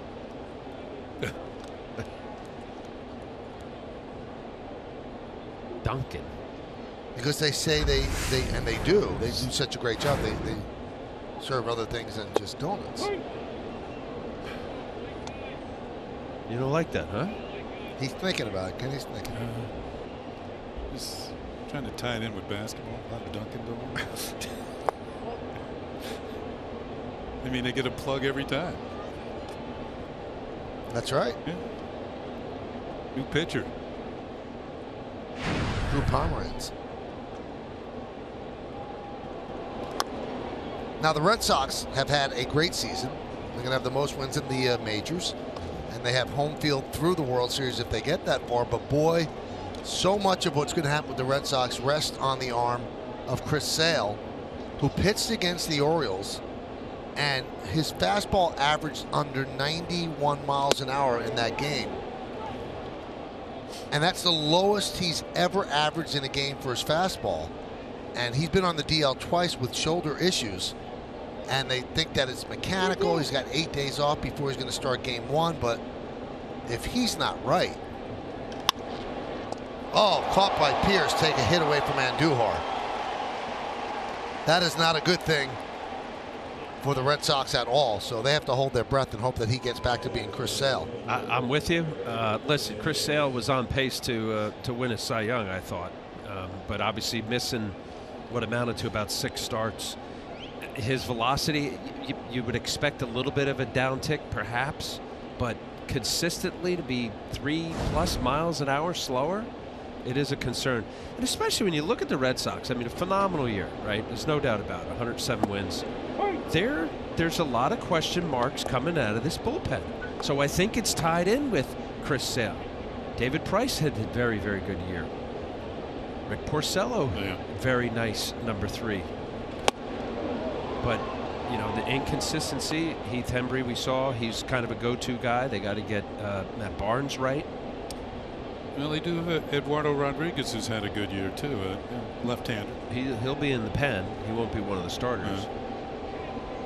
But if something's wrong with Sale, he might have to start. That's interesting because Dan Shaughnessy, longtime columnist in the Boston Globe, brought up today that when you look at the Red Sox starting rotation, not one of their pitchers has ever won a postseason game. Now, David Price has won a postseason game, but he came in relief. Not one of their starters has won a game starting in the postseason, so they have that level of inexperience when it comes to that. And as Al mentioned, I think the thing that many people worried about, the bridge to Kimbrel is a rickety bridge. It is not the strongest part of this team. Kimbrel has also had some tough. You know, it's hard to knock out a team that's a 107-win team, but that's been an issue, no doubt about it, with this team.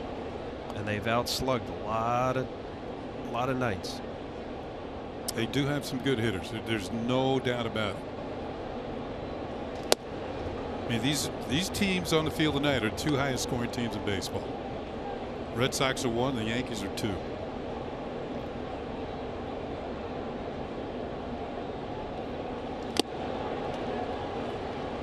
Two and one on Gleyber Torres. First in runs per game, the Red Sox. First in average, first in on-base percentage, first in slugging, and that's all of baseball. You know, they're just a little bit different than the Yankees in their approach. They get a lot of hits. But the Yankees walk a lot. The Yankees really make pitchers work. Both teams create a lot of traffic. Bogarts gets Torres, so Pomeranz comes on and gets the Yankees in order. The end of 4.5. We're halfway through. It's the Yankees 8 and the Red Sox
Marissa and the rest of the Picks Morning News crew with all the news, weather, and traffic you need to start your day. Mornings from 4:30 to 9 on the Picks 11 Morning News, New York's very own.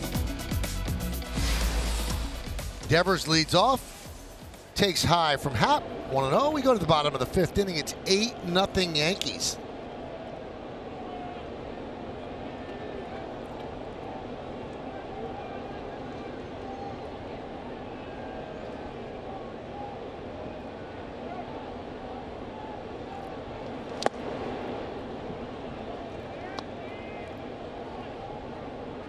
Red Sox lead the season series between these two teams 9-7, and obviously that 4-game sweep here in Boston changed the whole tenor of the race.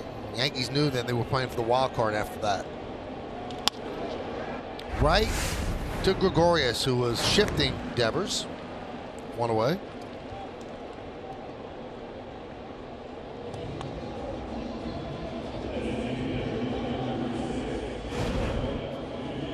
I'll tell you what, we've talked about shifts and how many hits they've taken away.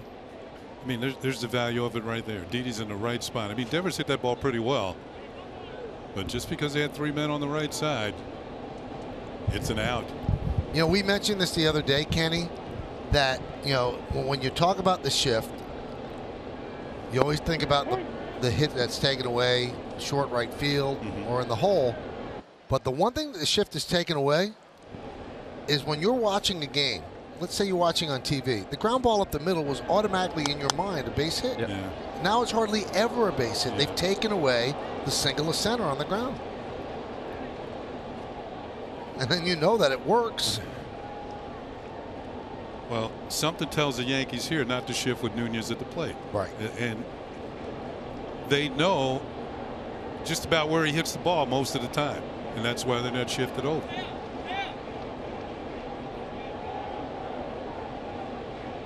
They have that those numbers on every hitter. And the outfield. Yeah. This is about as straight away as you see it nowadays. Defense. Like to Voit. 2 away. You know, one thing I kind of lament this year as far as hitting goes, this might be, we were talking about it, Al, the first year where there's more strikeouts than hits in a season. I know strikeout records have been broken like 8, 9 years, maybe 10 years in a row, but this would be the first year where there's more strikeouts than hits. And I believe about a week ago, strikeouts were leading by about 60 or 70. It is kind of sad to me that there's a lot of non-action there. Guys just turn around going back to the dugout. Yeah. I know there's more pitchers who throw hard. I mean, there's more. Bullpens are all set up with everybody throwing 95 plus. Just look, you see the Yankees on an everyday basis. Somebody comes out of the bullpen, they've got some top flight stuff. They're in there to shut down games and strike hitters out.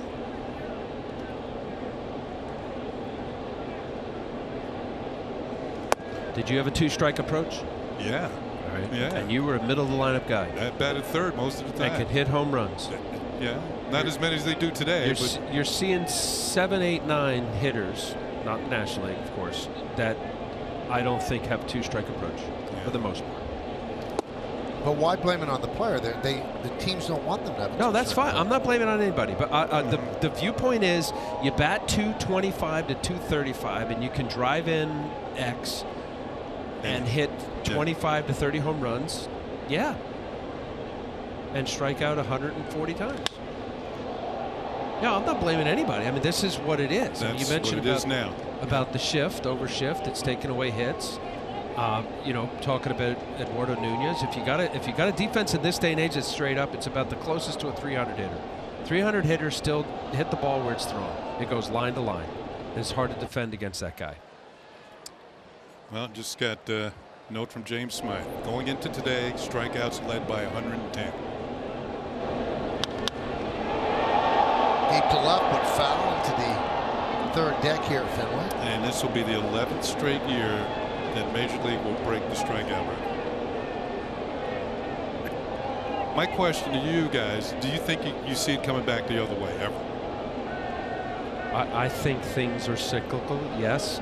I think eventually you'll have organizations that will actually, rather have their hitters put the ball in play more. I think good things do happen, especially if you got runners in scoring position, etc. You can move the runner over. When was the last time do we see hit and runs? Not rarely. I know bunting is gone. Stolen bases as a whole. Some teams run more than they used to. The Red Sox do. Strike 3, Kinsler down looking. Happ is dealing. He's got 5 in the books. We have 5 in the books. We go to the 6, 8-0.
Visit buyfordnow.com.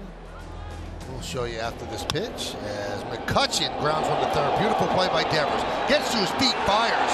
Oh, what a play by Devers. Took an extra base hit away from McCutchen. Wow, that's some play.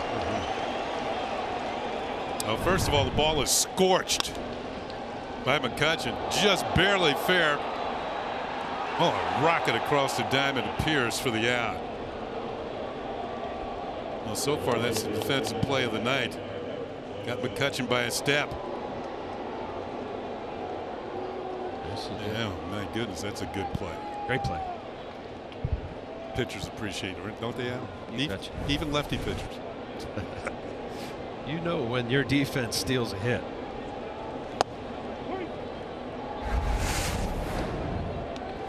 Devers, strike to Judge. Sorry, Mike. Devers has been hitting of late. And we're talking about bullpen for the Red Sox and what they're going to do. The decision at third, Devers for sure starting.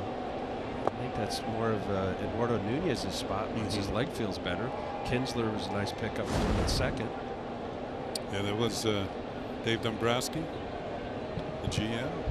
Once they found out that Pedroia would not be able to play this year after undergoing knee surgery, this Kinsler from the Angels. Here's that box score we promised you. Yankees have 9 hits in the box score. 2 for Hicks, including a 3-run home run, 2 singles and a ribby for Stanton. He also lost 2 bats in the process. Solo home run by Gary Sanchez that might still be traveling or bouncing around Lansdowne Street. All in all, 9 hits, 8 runs. Strike 3, Judge down looking. One of those left-handed pitchers coming in. Seeing it more and more. kind of is not usual for lefties because generally they don't throw as hard, and also it's a dangerous pitch coming in on a big right-handed hitter like Aaron Judge. Good pitch by Pomeranz. Here's Aaron Hicks. He had a 3-run home run his last time up and looked disappointed when he hit it. He's 2 for 3, also single.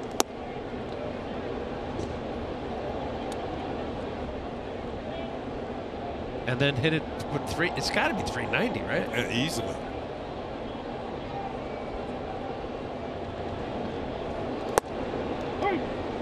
I talked to Hicks about a week or so ago, and maybe a little longer, about the bat he uses. 33.5 inches and 32 ounces. Use the same bat from both sides of the plate. And he was asking me about the bat I use. Well, I said 34.5, sometimes 35 inches long. I stood a little further off the plate, and it was 33 ounces. But as the season goes on, some hitters drop down in the weight of their bats because they're getting a little tired, and they want the bat to get through the strike zone quicker.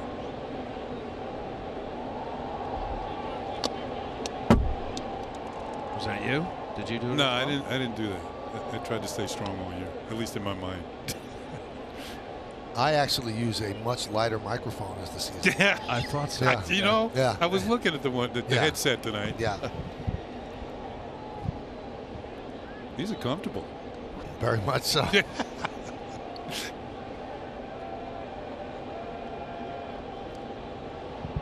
1-2. Strike 3. Pomeranz looks sharp. Retired all 6 Yankees he's faced. Hicks did not love that call. We go to the bottom of the 6th.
A single, 6 strikeouts. Love his fastball. He's been pounding the zone, throwing a lot of strikes. Only 67 pitches through 5 innings. I think he's been impeccable with his command. Nice changeup. Locked up. A couple of these batters looking good. Jay Happ, I think he's solidifying, making it a little easier, from my opinion, for who's starting next Wednesday. Quickly 0-2 on Swihart.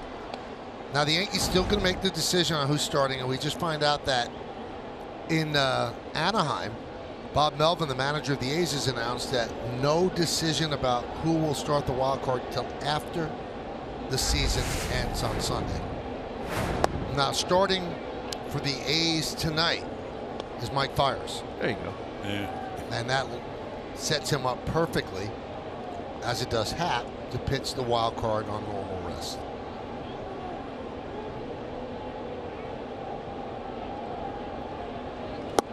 Swing and a miss. Swihart down on strikes. Nice change up there. He had a strikeout of Bogarts in the 4th inning on that pitch, Kenny. There it is again. Beautiful shot. More like a split, but watch it just fade away. Such a good pitch. Defensive swing by Swihart. You didn't throw many changeups, did you, Al? I didn't. No. It's slider and a fastball. Cutter, fastball, four-seam, curveball in the dirt. Numbers are pretty impressive. 1 walk, 7 strikeouts, 1 hit. The hit came when he was working out of the stretch after the walk. And there's a strike. The walk was to this guy, Mookie Betts. He's got that down and away window all night long. And that's really what J. Happ has done since he's been a Yankee. Yeah, think about Happ. He hasn't lost a game since July 12th. That's how effective he has been on the mound. And that was when he was with the Blue Jays. And you know where he lost? He lost right here at Fenway Park to the Red Sox. July 12th, Boston won 6-4, and he only lasted 3 2/3 in that game.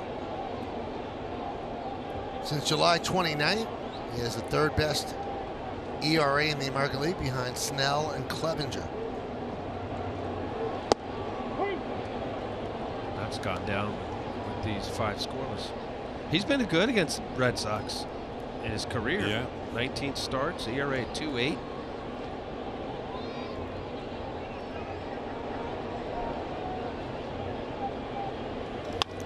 Line drive over the leaping try of Gregorius, a single on the left.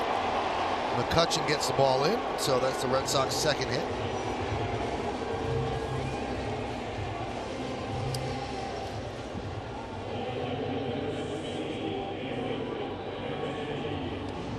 Mookie Betts, 13 for his last 20. Leads major leagues in WAR. And that's, you know, measuring stick that's used quite often these days. Well, he has a 10.8 WAR, Kenny, Yeah. and that is the 3rd best in Red Sox history. Wrong turn for Hicks as Benintendi hits one over his head. Mookie Betts is at 3rd. They're going to hold him there, and Benintendi gets a double. Well, Hicks just froze and turned the wrong way. He misjudged it. They say the toughest play, and I can tell you from experience, the toughest play for an outfielder is a line drive directly at you. You don't have an angle to go after the ball. Turned one way, then over the other shoulder, and now he's retrieving.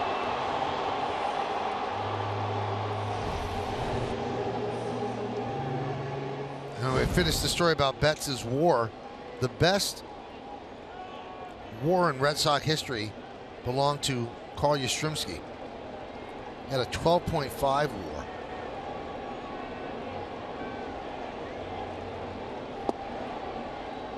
In the Triple Crown season of '67, and Ted Williams had a 10.9 WAR in 1946.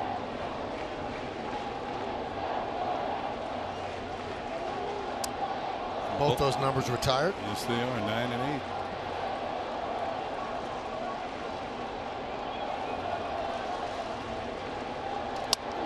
Popped up. Voit is there. He'll make the play. So J.D. Martinez could not get the runs in there. Good fastball in on the hands. I mean, just he's gotten in on Martinez a couple of times tonight. Go ahead, Al. Yeah, here it is right here from the left side. It's such a good pitch, effective to right-handed hitters because they're looking out over, and that's been kind of the go-to spot. Down and away, up and in near the waist of the right-handed hitter. The ability to locate your fastball. Good old number 1. And in this day and age, it's good, but he's mostly 92, 93 watching. So it's not super overpowering, but you locate it, throw an effective off-speed pitch. Bogarts takes inside.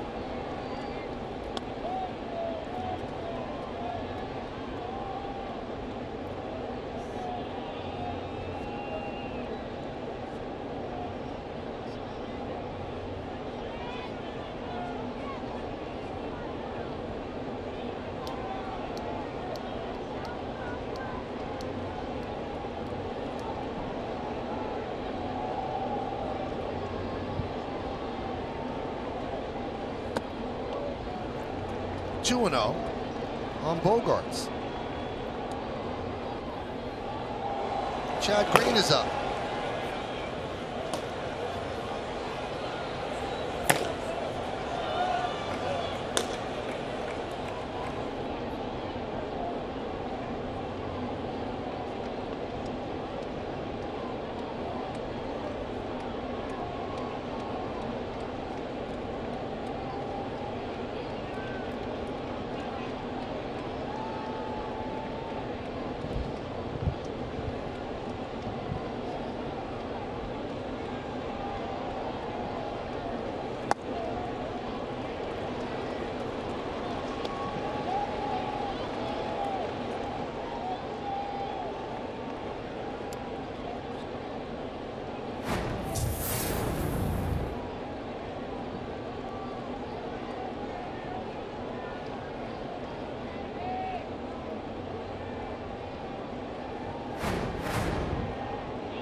And a walk to Bogarts to load the bases, and that brings up Steve Pearce. Kind of moving around a little bit. You see the location on some of those fastballs. Just missing. See him get out of here. Started the inning with 67 pitches, up to 83 now.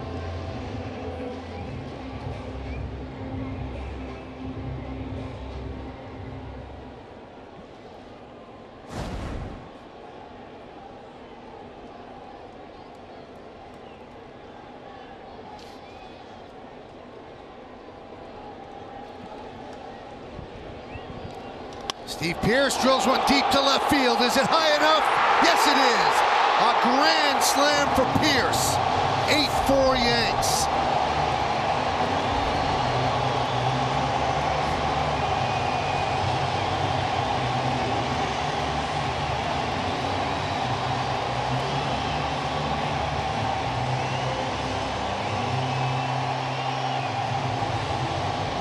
I said that one guy, Kenny, was Pearce coming into this outing against Jay Happ. He had 5 home runs given up against Pearce, and he let him have it.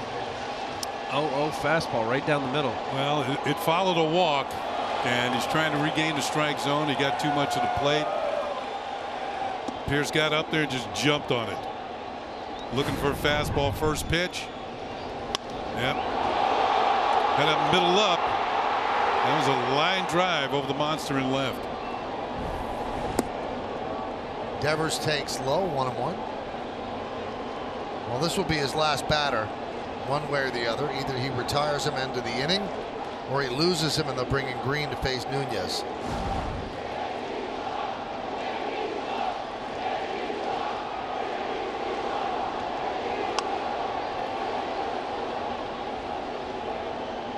Count 1-2. So just like that, with one swing, the Red Sox chop the Yankees lead in half.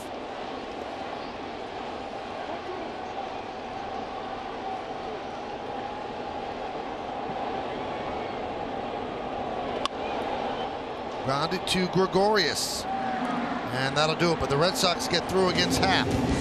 4 runs, 3 hits, nobody left on base. We'll go to the 7th, 8-4 Yanks.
9-0 for the Yanks, 4-4-0 for the Red Sox. Happ has gone 6. Brian Johnson started, went 3. Hicks a 3-run home run. Steve Pearce a grand slam, his 15th home run against his former team, the Yankees. Giancarlo Stanton leads off the 7th. And there's a strike. Now, you have to place the blame of the home run on Happ. He gave a pitch right down the middle of Pearce. But if you'd like to cut him a little bit of slack, Hicks makes that catch 9 times out of 10. Yeah. If he does, the inning doesn't unfold that way. He doesn't face Pearce and has a lot better feeling about his game than he might have now. Yeah. Martinez pops up the first inning is over. Listen, that line score is going to look like, okay, 6 innings, 4 earned runs. I thought he dominated. I know at the end there you still got to go until your last pitch. What would that be? That's not outside. Where was the target?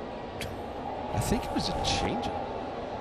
You know what? If the Yankees want to really cut him some slack, score a few more runs, tack a few more on here, make it more difficult for the Red Sox to catch up.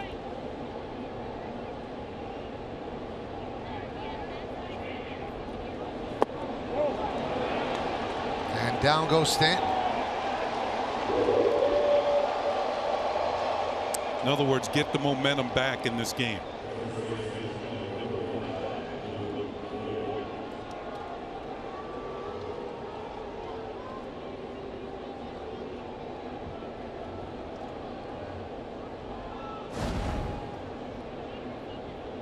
Oh, by the way, I was talking to Joe Castiglione, the longtime radio broadcaster for the Red Sox. That one is driven deep to right center field off the bat of Voit, and that ball is gone. Another home run for Voit, and the Yankees now lead 9-4.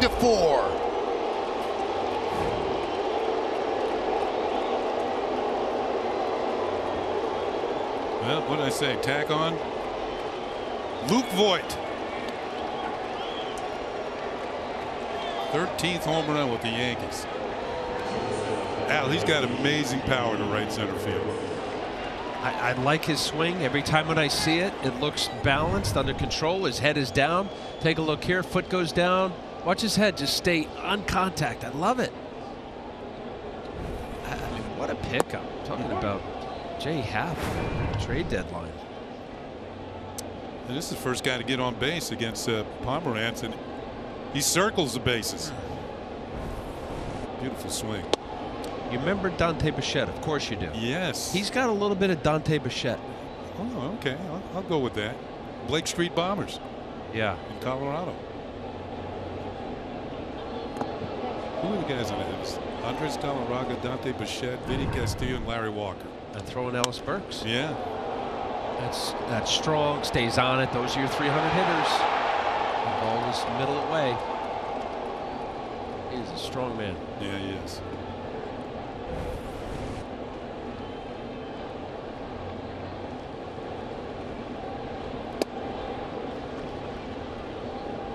Anyway, the point I was making quickly about Castiglione, you see 13 home runs, most of the majors, tied with Christian Yelich since August 24th, is that Dana Levangie, the pitching coach for the Red Sox, is not here.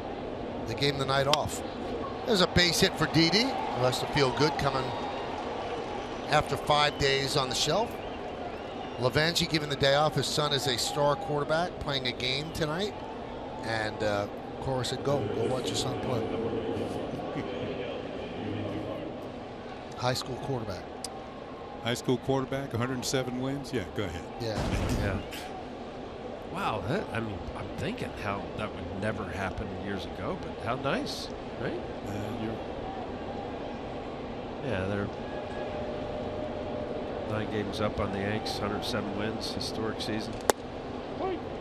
Yeah, I don't think he's watching his son play high school football if they're tied going into this 3-game set. You know, when we first looked at the schedule way back when, that's what we thought. We thought, oh, this game's going to be big.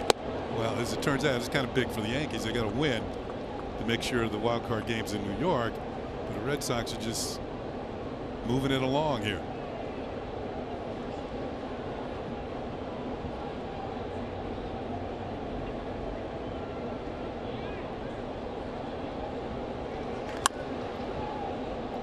You mentioned the pickup of Voit. What a great pickup. Every single deadline move that the Yankee front office made has been extraordinarily good. McCutchen, Voit, Britton, Happ, and Lance Lynn's done okay. And was going to be important for them out of the bullpen in the playoffs. There's one more that I would say maybe not to the extent of the others, but in a way it's helped the team. Echeverria, his defense at shortstop. You know, and I thought about this earlier today when the Yankees got him. There was a time when Didi was out earlier this year and Gleyber Torres played shortstop a series in Baltimore. He made an error in each one of the games. And that's the sort of thing that Brian Cashman and the Yankee front office, they don't overlook stuff like that. So you get down to, you know, the part of the season where you got a chance to improve your defense. Echeverria, I think, has made 3 errors all year, and he's an excellent fielder. And you go and it strengthens your defense. And he's hit a little bit too.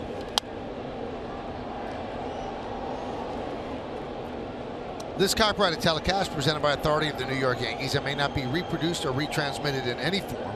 And the accounts and descriptions of this game may not be disseminated without the express written consent of the New York Yankees. Now, I'm not saying Gleyber Torres can't play shortstop because he came up, but Echeverria is an outstanding fielder.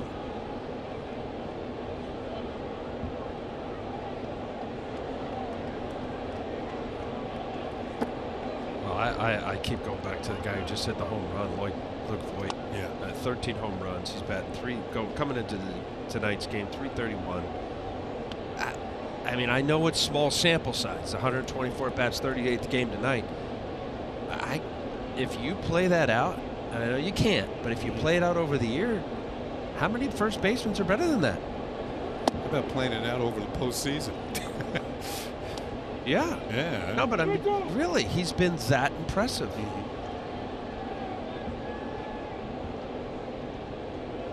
mean, is there do you talk about consistently putting the numbers up and giving good at bats? Runner goes. And a walk to Andujar. It's kind of tough to walk him. He dropped it. It's his 25th. 3-2 hook, hanging curveball upstairs. Where would you put him, Mike?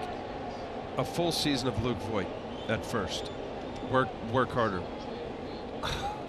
I mean, if he hits at this rate, he's a 40 home run guy. But who knows? Would they find holes if it was a full season? Joe Kelly's going to come in. Kelly will face Sanchez. First and second, 1 out. Yankees up 9-4.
local Chevy dealers. Cubs beat the Cardinals this afternoon 8-4. Milwaukee 4-3 over Detroit. Bottom of the fourth, they're chasing the Cubs. Colorado 1-0 over the Nats. They're trying to hold off the Dodgers. Dodgers are in San Francisco, and Oakland's in LA, and there's a change. Mike Fiers is supposed to start. Lou Trevino, one of their late inning relievers, is going to start tonight, making his first start since the lower levels of the A's minor league system. He'd been troubled by neck discomfort and unavailable the past 2 games in Seattle. He's expected to work 1 inning, and then Mike Fiers will follow. Kelly deals outside to Gary Sanchez. So they're going with the opener. Right? Yeah. I wonder if that's a prelude. Could be. They've got a pretty good bullpen. Very good bullpen. With Trevino and Blake Trinan, you're going to see a couple innings of him, I'm sure. Picked up Familia and Rodney. 2-0. By the way, the Yankees are just 1 home run away from tying this record. That's right. Yeah, 1 more. I'm sure the fans out there got their favorite, who they want to hit it. At least tie it and then break it. Boyd's was number 263, third of the game.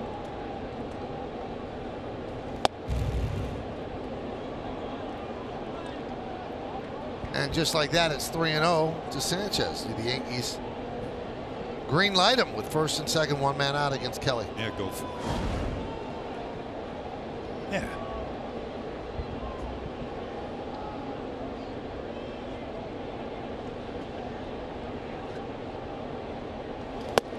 Strike.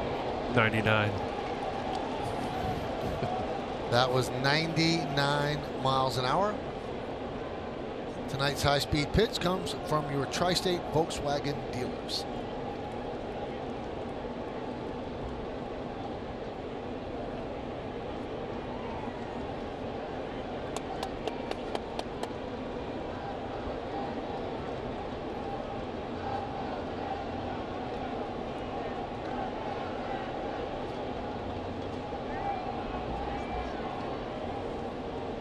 Three-one. And through the legs of Bogarts into left field. Gregorius scores, and Duhart goes to third. It'll be an E6 on Bogarts and a 10-4 Yankee lead. That was a double play. It was. It was a hot smash. That's what it was. I wonder. I want to see where Didi was in relation to this ball. Did he block him out? Yes, he did. Yeah, he did. He had to jump over it. I mean, that's a hot smash. I thought he screened it, but he's just trying to get out of the way. Yeah, that's an easy 6-4-3. Watch here. What's Didi having to do a little jump? 105 miles an hour off the bat. And Duhart also hustled to third.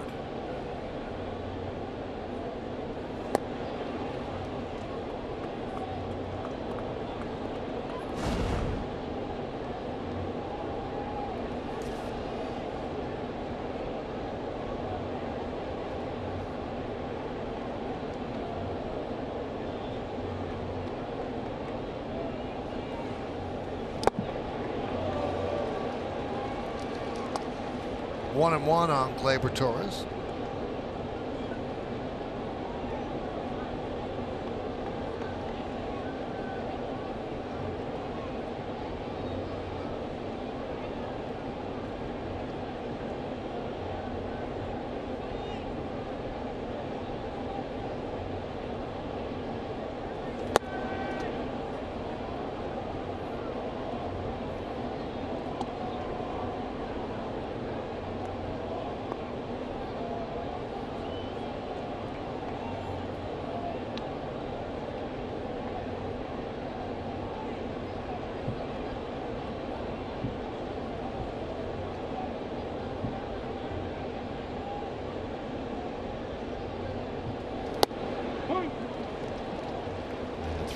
You're throwing 99 miles an hour. I think Joe Kelly's an example of a lot of pitchers today that have that plus fastball, 95 to 100, and you would just think throw your glove and hat out there, it would be easy street. It hasn't been.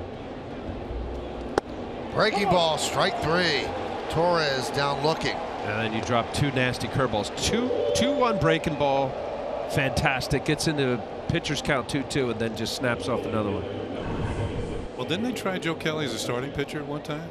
Oh, yeah. Yeah, I think St. Louis tried him as a starter. Oh. And maybe here with the Red Sox, Yeah. too. Yeah, his first couple years with the Red Sox, he was a starter. 25 starts in 15. Last year he had a great year. 54 games, 279. This year, not so much. 71. This will be his 72nd appearance, 4.5 ERA. 100 miles an hour.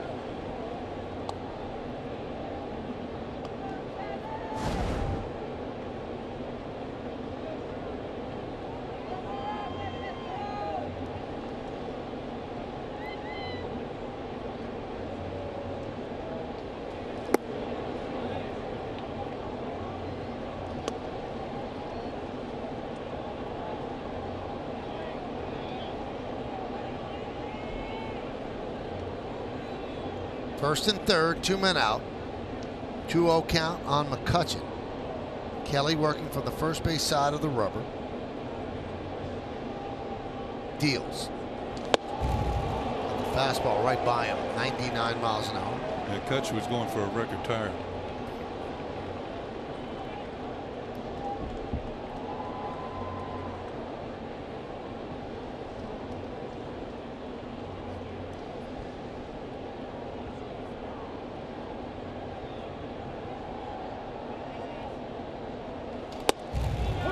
Two and two, throwing gas. Not a big guy, 6'1", but the ball comes out of his hand. High upper quadrant, outside corner. As Diaz raises the right fist. Some fire right there. Comes the curveball.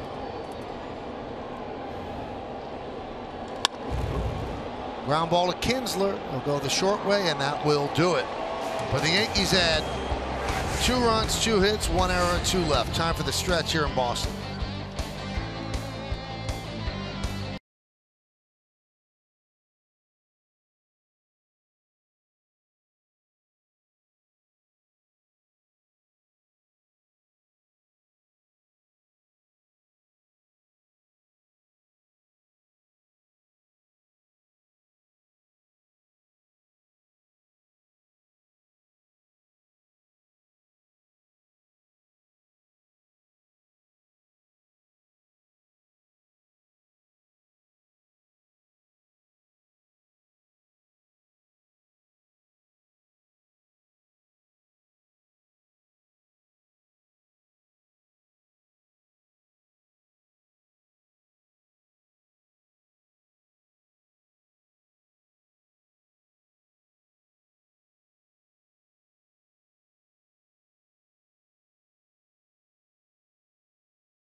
State 4 dealers. Red Sox have 4 hits, but the big one in the number 5 spot in the order, the grand slam by Steve Pearce.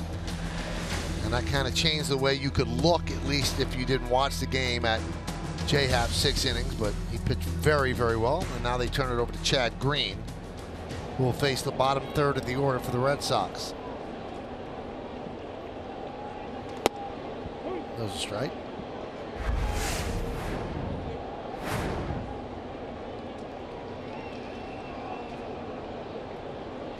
There's a lot of little tiny bubbles floating across the field.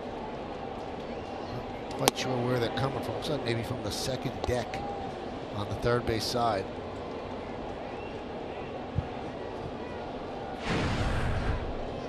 '63rd game for Chad Green.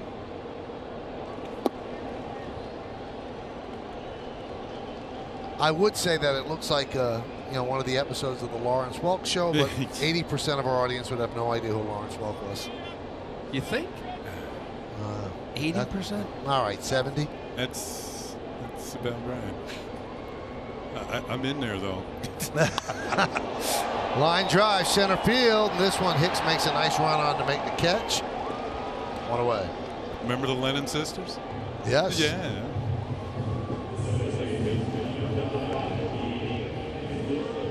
Bubble just landed in a booth.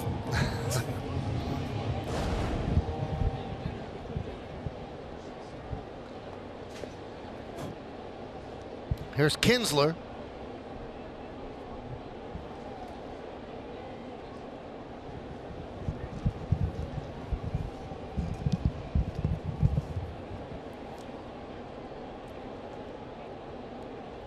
As you can hear in the background, Al does not care that he's maneuvering his headset, making it sound like an earthquake. Sorry. Unbelievable. Wow, you and O'Neill just, it has not sunk in. Sorry, I apologize. Yeah. Hey, Meredith, can you? All right. Just say it into the mic. So at least we all know what's going on. I thought it was very cute. In Tampa, Coney put out on the poll, right, and then Meredith did the percentage thing. Well, she was able to actually physically. So that was my whole thing. Right. I said, put out there how many people who know that are listening tonight who Lawrence Welk is. Yes. Everybody around the whole world heard you. Popped up. All right, I apologize. Oh, nice play. And Voigt did he get it? No. Does not make the play.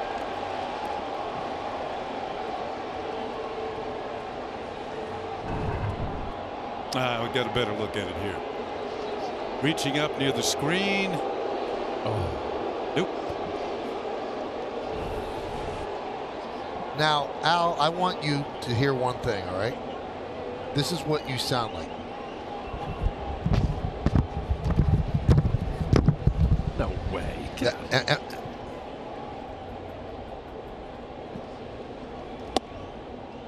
Is it really that bad? Here, I'll do it again.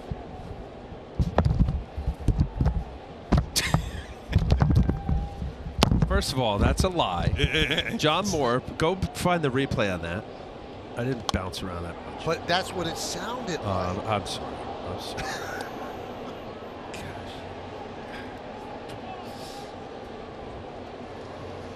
Well, Al, here's the good news. The poll is up because I know everyone on Twitter is dying to vote on this poll under the age of 90. Yeah, we got about like 8 votes. So you did put it up. I put it just for you because I know you can't work the Twitter machine. You're the youngest one of all of us. Do you know who Lawrence Welk is? I've heard of him. Okay. All right, so that would count as a yes. So there's one. Put yourself down as one. James? I'll vote on my own poll, thank you. Ask John. John knew Lawrence Welk. You're going to ask him? He hung out with Lawrence. They made the bubbles together. Yeah. Meredith, you ever seen a Lawrence Welk show? No. I didn't think so. The final episode date was before I was even born. Really? The 1-2. Fly ball, right field. On the run is Judge. He makes the play. It's still on TV somewhere. You know that. I mean, we got 1 million stations now. TV land, I think it is. Probably. This black and white clip from 1963 looks like a real doozy, Al. I think the last episodes were in color. That's when the bubbles really pop.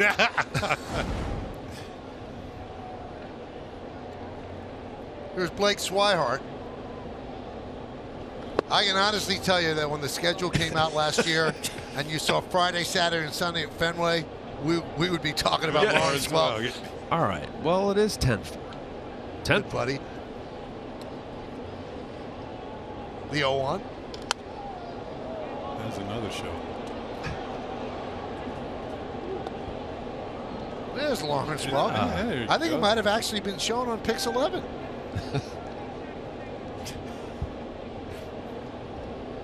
A 1, a 2, a 3.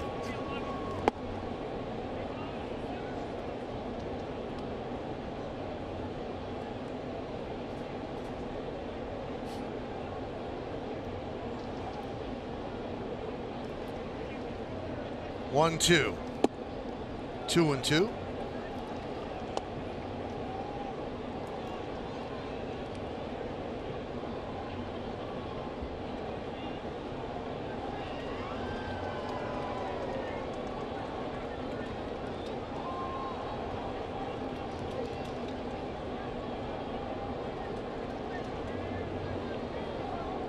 Swing and a miss. 1, 2, 3 in the hour as we go to break, and you just drop the headset for just whole time set. There you go. And Lawrence Welk will play you out. Thank you so much.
Win any time.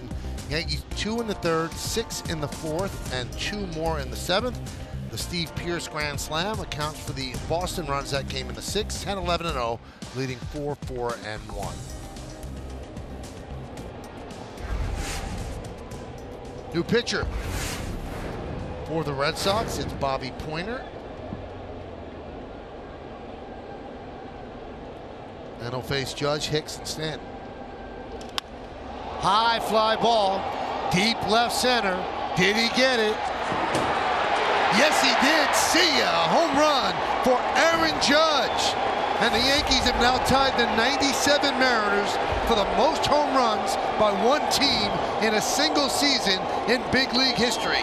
That's 264 at 11-4 Yanks. Wow. And that's Judge's first home run off the DL. Nice one. Fitting. Like I said, if Judge hadn't missed so much time, they would have passed it already. 264. Fly ball right field off the bat of Hicks. Martinez there. One away. Wow. Another luck.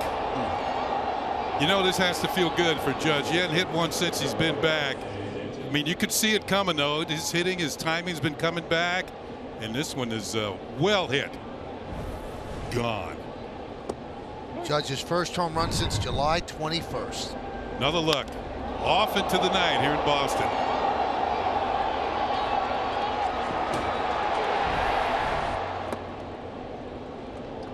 So one more and they are the title holder.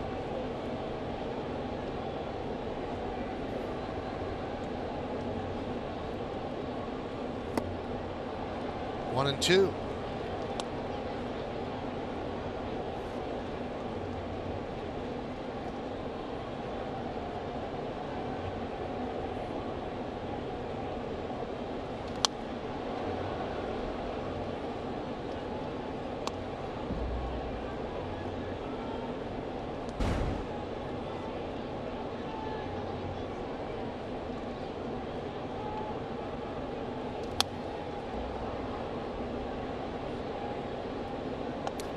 So the Mariners of Alex Rodriguez, Ken Griffey Jr., Jay Buhner, Edgar Martinez, they have been tied.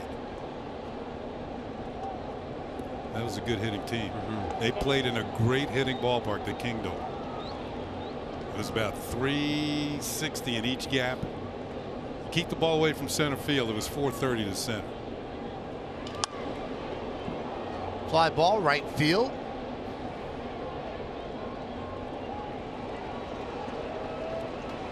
Two away.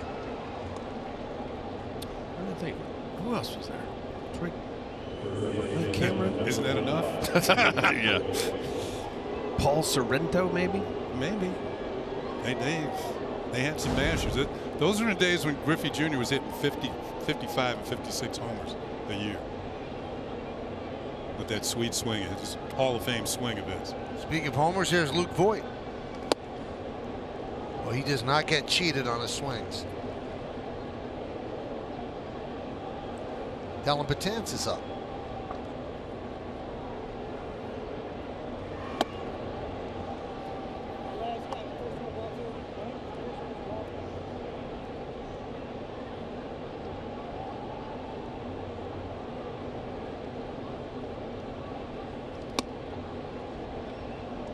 Two and one.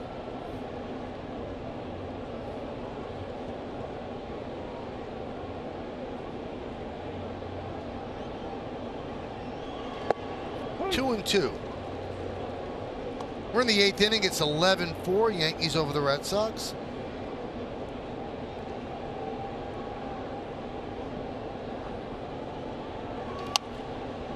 Here's the big bashers on that Mariner team. Griffey 56, Buhner 40, Sorrento 31, Edgar 28, A-Rod 23, Russ Davis 20, former Yankee, and Dan Wilson, the catcher, 15.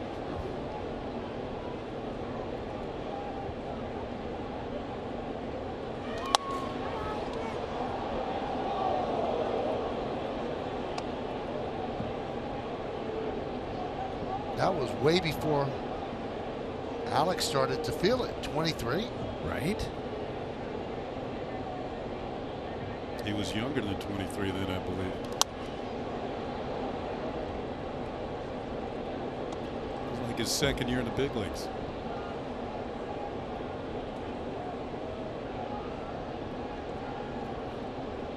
#1 draft pick of the Mariners. 3-2 on Voigt.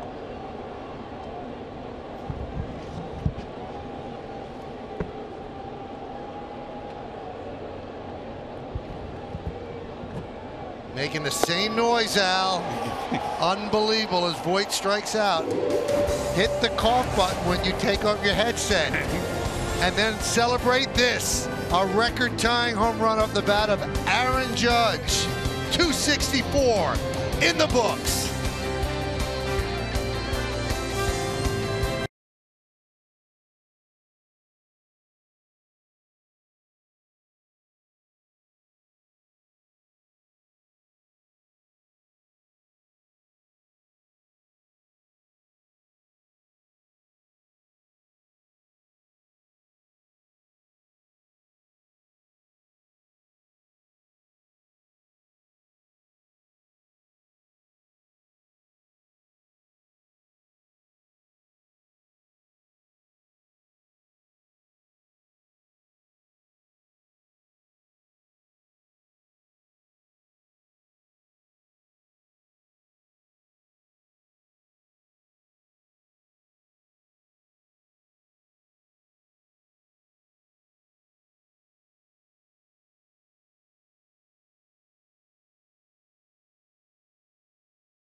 over. J-Hat went 6. Chad Green, a 1-2-3-7. Now Dylan Betances is here in the 8th. Now the Yankee Magic number is 1. If they hold on and win this game, they will clinch home field advantage for the wild card game, which will be Wednesday against the Athletics. In New York.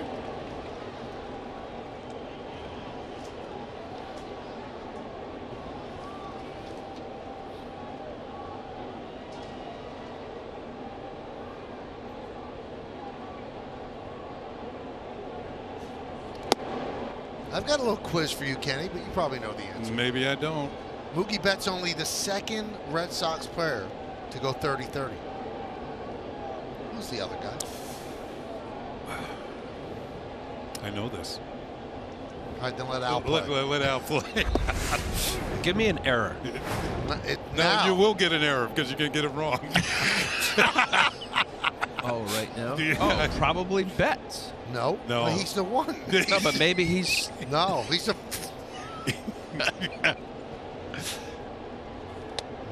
No, it's not him. I'll give you a really strong clue.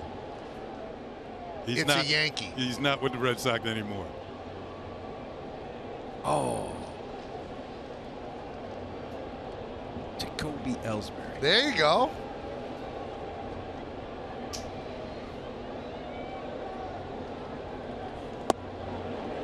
Missed outside, 3-2.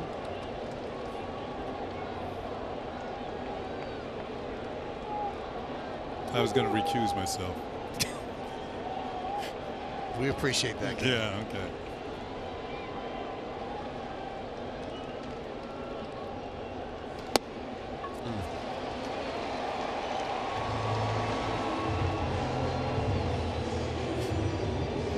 So a walk to Betts.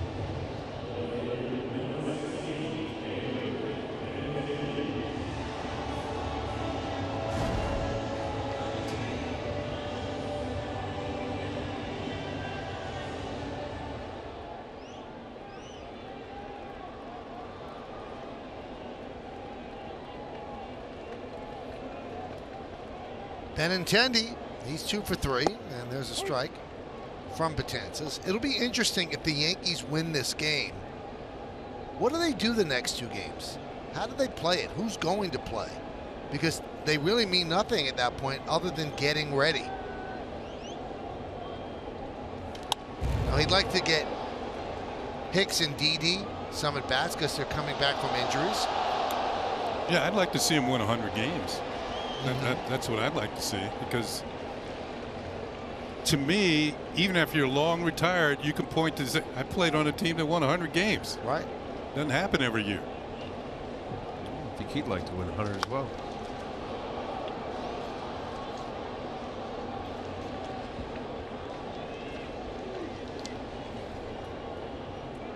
Well, he wanted to do it tonight.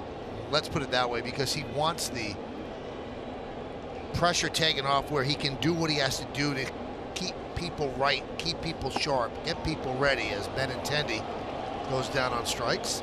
So that's what tomorrow and Sunday will look like if the Yankees hold on here. Yeah, some flexibility to do what you want in the game, but still, you play the games to win. And that's why it was so important to go into a place that was a house of horrors. Oh, yeah. And take 3 out of 4, because it relieves some of the urgency by taking 3 out of 4 from Tampa Bay. You know what? It'll be interesting to see what the A's do, too. If the Yankees clinch the home field. See what they do with their last few games, starting tonight. Where are they? They're in Anaheim? Yeah, okay. Now, Melvin also amplified, you know, we told you earlier that Fiers is coming in after Trevino starts. And the reason that he's starting Trevino, who's missed a couple of games with a neck issue, he didn't want him to have to get ready in a hurry, but he wanted him to get his throws in. And then when Melvin was asked, could this be a portent of things to come, he would not say no. He said we could go this route for the wild card game. There's a base hit to left field by J.D. Martinez. You mean with somebody like Trevino or could be A. Trevino. Usually when they go to the opener, it's Liam Hendricks. That's the guy who's been doing it more often than not for the Oakland A's. Yeah, He did that one game in right. Anaheim. But I think if for a wild card game, like if the Yankees went with an opener, it would be somebody like Chad Green. So I think that they would want a reliever that would, they're pretty sure would go in and throw a 0 up there. Yeah, but not Trevino. Probably not Trevino. Maybe Familia, maybe a Rodney. Then you keep Trinan and Trevino for the end of the game. Well, Hendricks did throw a 0 on the Yankees in that one inning he pitched. That was on September the 4th in Oakland. But it was a game the Yankees eventually went on to win 5-1.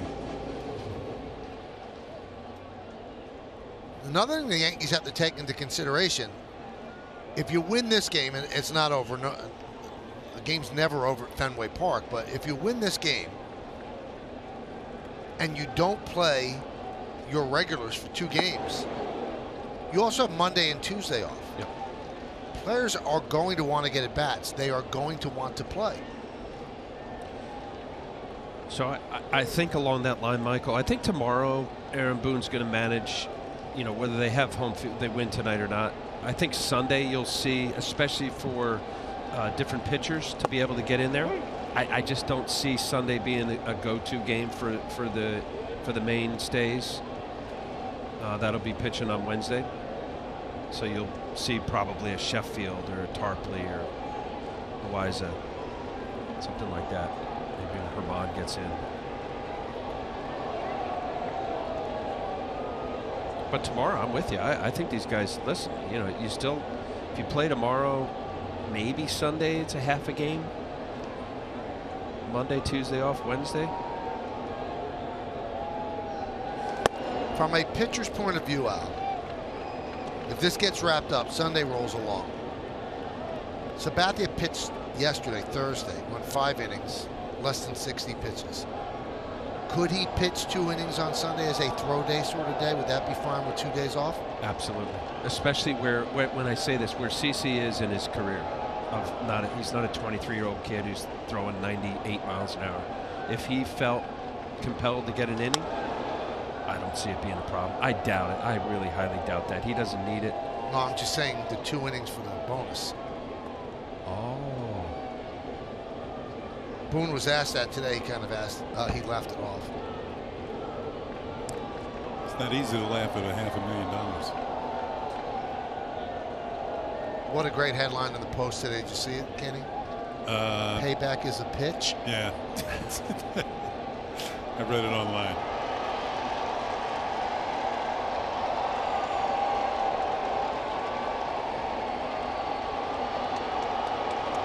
Two balls and 2 strikes, 1 out, 2 men on. Yankees lead 11-4.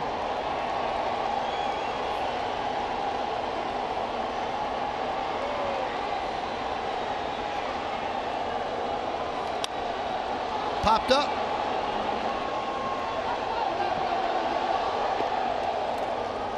Two away.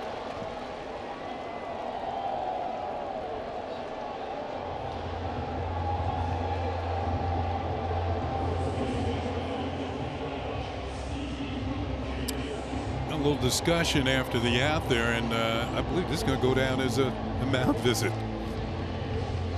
You see Laz Diaz marking his card.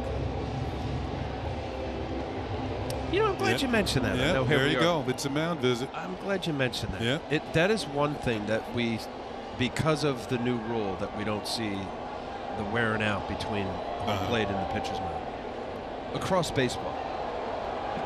Well, I thought Sanchez, you know, now that he was after, he took the advantage just because Betances was standing there. I wanted to say something to him, but then it turned into a mound visit.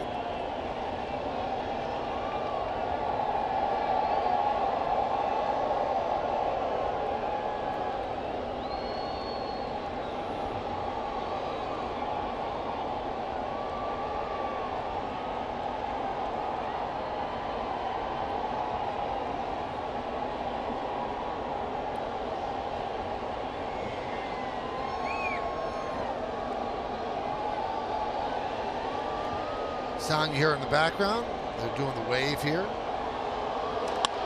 Lined into center field. It is a base hit. Betts rounds third. He will score. It's an RBI for Pierce. He's driven in all 5 runs for the Red Sox. And it's 11-5. Professional hitter. He's a good hitter. Especially when he can look for that fastball. Now they better get serious, because someone hits one into the seats over the monster. You got yourself an 11-8 game. Yeah, that pitch was right there for him to jump on.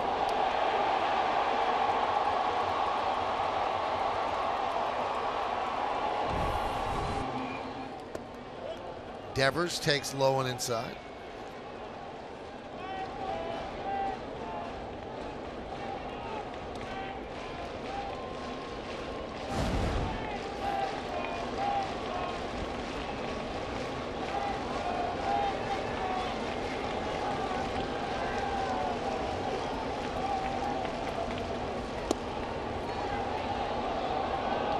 Two and 0.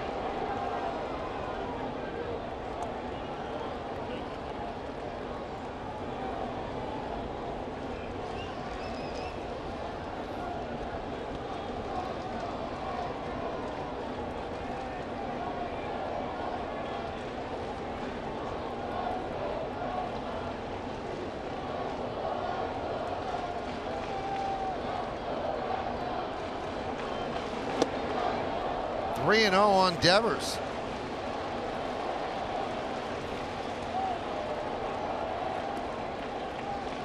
Sometimes this particular mound has not been too kind to Betances. He's had some tough moments here as Zach Britton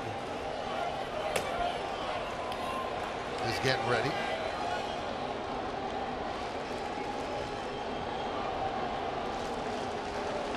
There's a strike.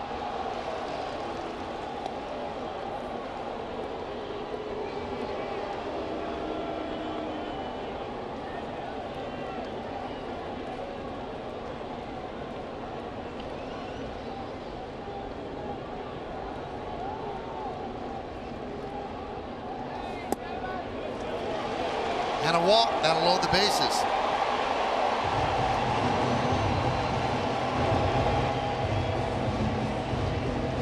And Larry Rothschild comes out.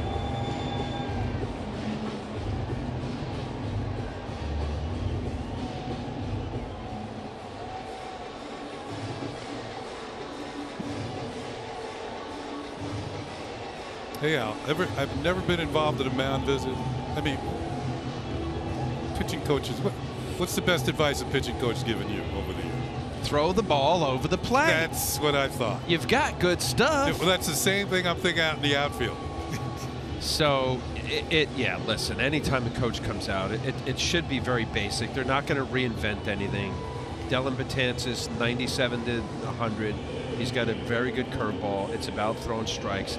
It's mostly, Kenny, to mentally distract you from what just took place. Okay. To get your mind away from, negative stuff. If you walked a guy, gave up a hit, a home run, whatever.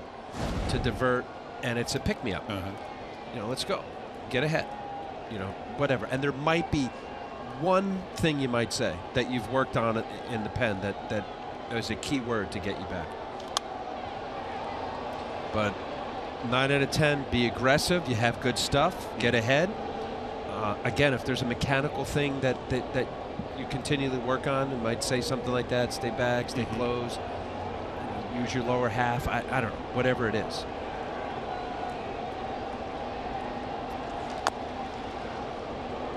Well, if he said get ahead, he's done that.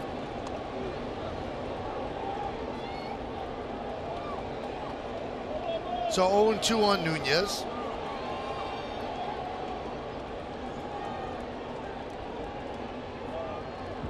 Yankees lead 11-5 here in the bottom of the 8th inning.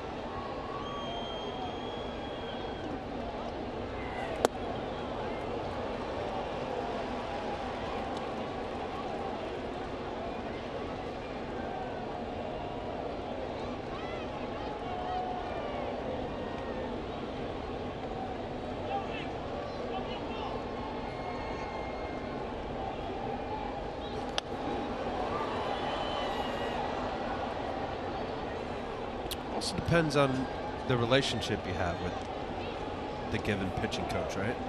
You're struggling. I had Larry Rothschild as a pitching coach in Florida in 1997, 96 and 97. Love him. He would jump me.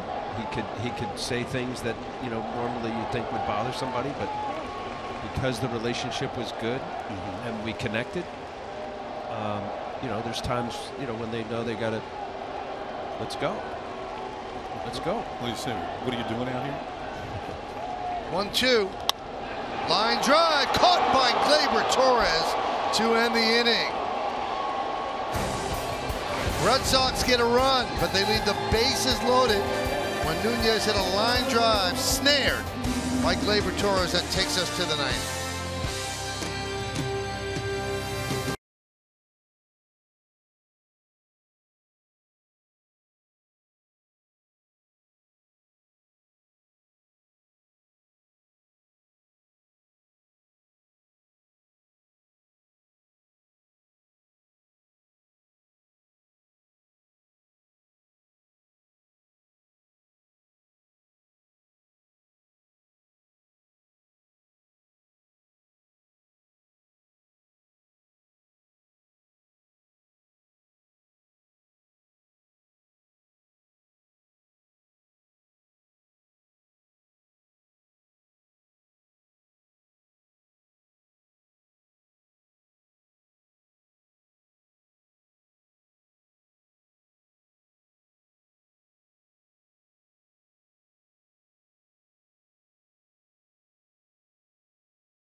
Mookie Betts moves over to right. Lynn is in center. Right now that's all we have.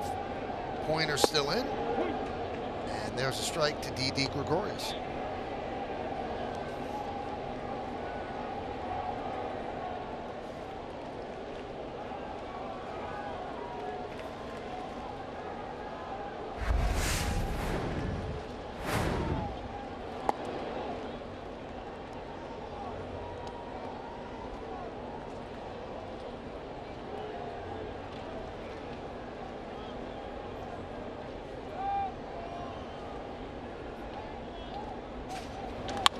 That one is ripped to right field. Going back, Betts. He will make the play on the run for the first out.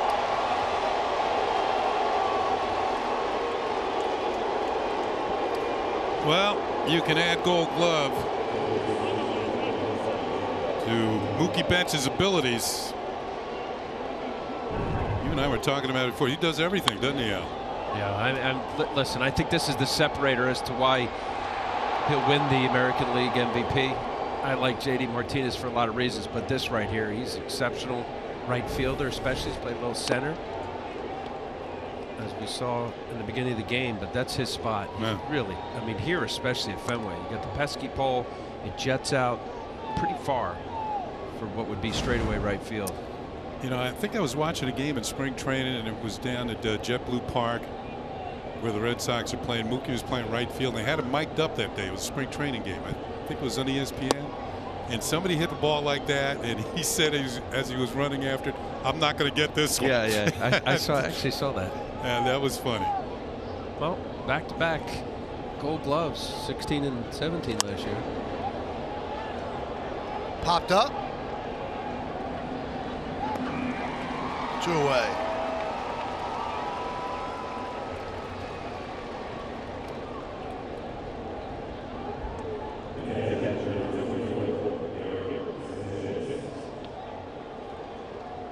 He's an all-around player. He's a special player.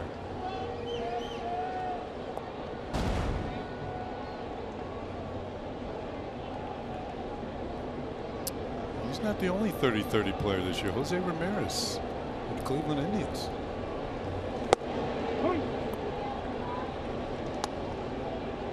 And the last time we had 2 30-30 players, 30 home runs, 30 stolen bases in the same year, Mike Trout and Ryan Braun in 2012. Now, I would have guessed Trout, but I don't think I would have guessed Ryan Braun. I didn't think he stole that many bases, but evidently he does.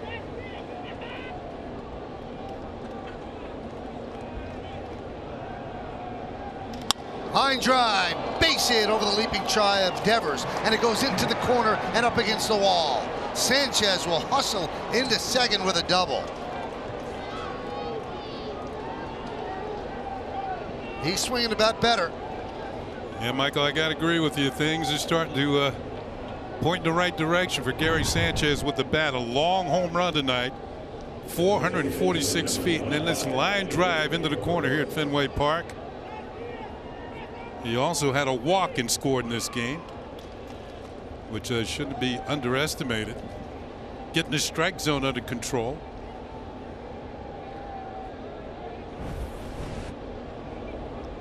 Here's Gleyber Torres.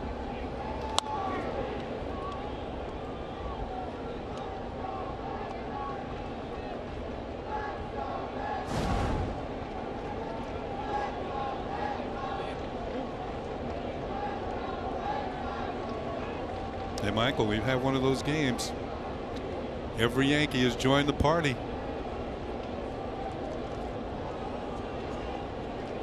$13 hits in all. And the count 0-2. Cutchin has a hit. Judge has a couple. Hicks has 2. Stanton has 2. Voit has 1, a homer. Gregorius has a hit. And Duhar has a hit. Sanchez has 2, and Gleyber Torres with a double.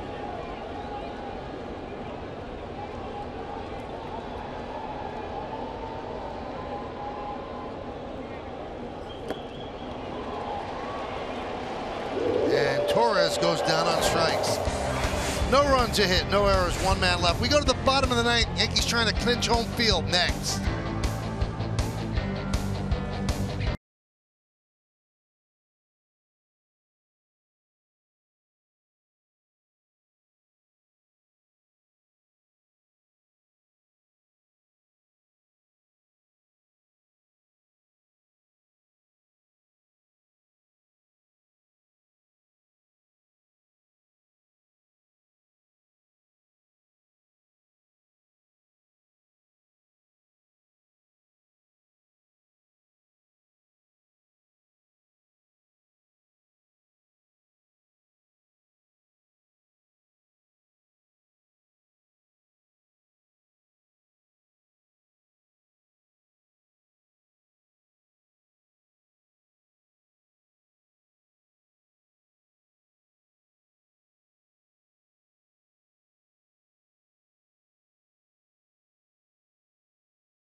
11-5, and they are 3 outs away from having the wild card in the Bronx on Wednesday, which should be great with the stadium rocking, and a call on Zach Britton to get the final 3 outs.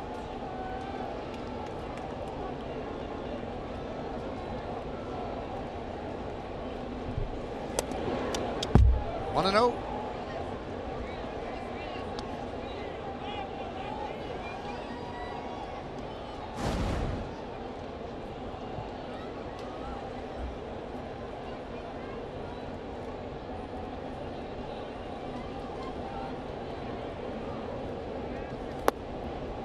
And for those that were wondering about the Twitter poll that Meredith and Al put up about Lawrence Welk, 58% of our audience knew who Lawrence Welk was, 42% did not. And what did we say, 60-40 was the over? Yeah, about that. So we need a couple more, Michael. Let's count 3-0 on Kinsler. There's a very real possibility that Britton has ascended to the level of possibly closing playoff games for the Yankees. And you've got Chapman coming back, who's looked good, but hasn't been throwing 101, 102 as Britton walks Kinsler. And Britton looks very much like vintage Britton from the Orioles. He's even close to what he was that spectacular year back in 16. His ERA was .54. Amazing. Every time I watch him, Kenny, it looks like a Tug McGraw screwball, but it's 96, 97 miles an hour. Incredible pitch. It's hard to hit the ball in the air. Strikeouts or ground balls.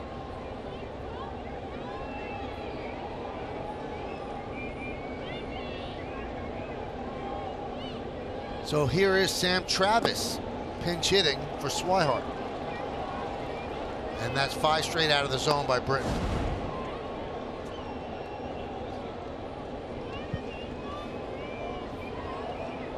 Swihart had a rough night. He had the hat trick.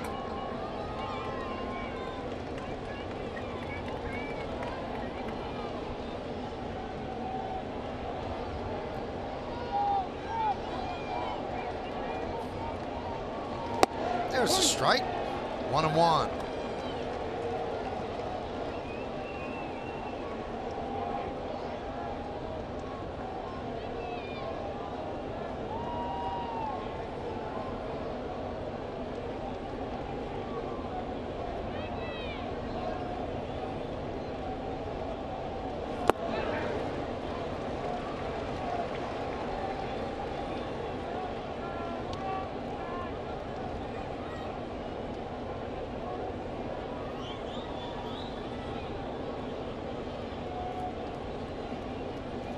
All 5 Red Sox runs have been driven in by Steve Pearce. Yankees have clubbed 4 home runs in this game to tie a major league record of 264 with the 97 Mariners. That one is chopped to Andujar. There's one, and that's all they'll get. Kind of double clutch by Andujar getting the ball out of his glove. Yeah, it's just a little difficulty with the transfer. Kind of threw off the timing. It gave Travis a little extra time to get down the first baseline and beat the relay. But still, at this point in the game, you're taking outs, just erasing him. So they always say make sure of one. Here's what Michael's talking about. A little hesitation there. Good throw to second, but not in time to get the double play.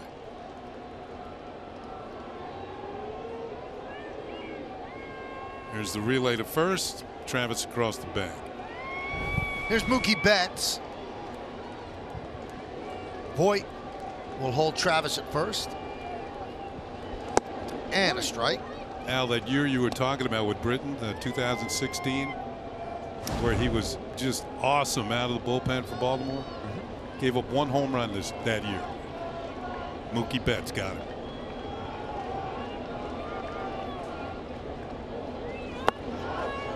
One and one.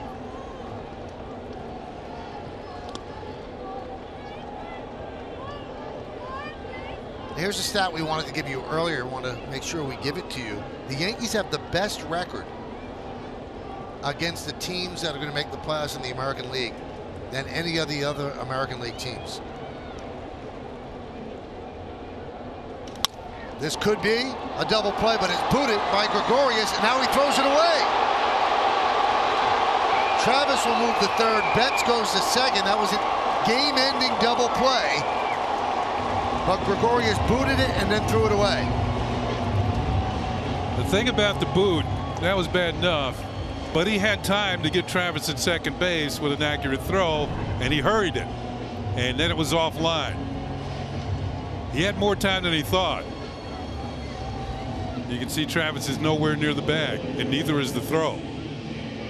There it is. That's Michael's talking about. He handles it cleanly. This game is over. Instead, Red Sox have runners in scoring position with one out. E6.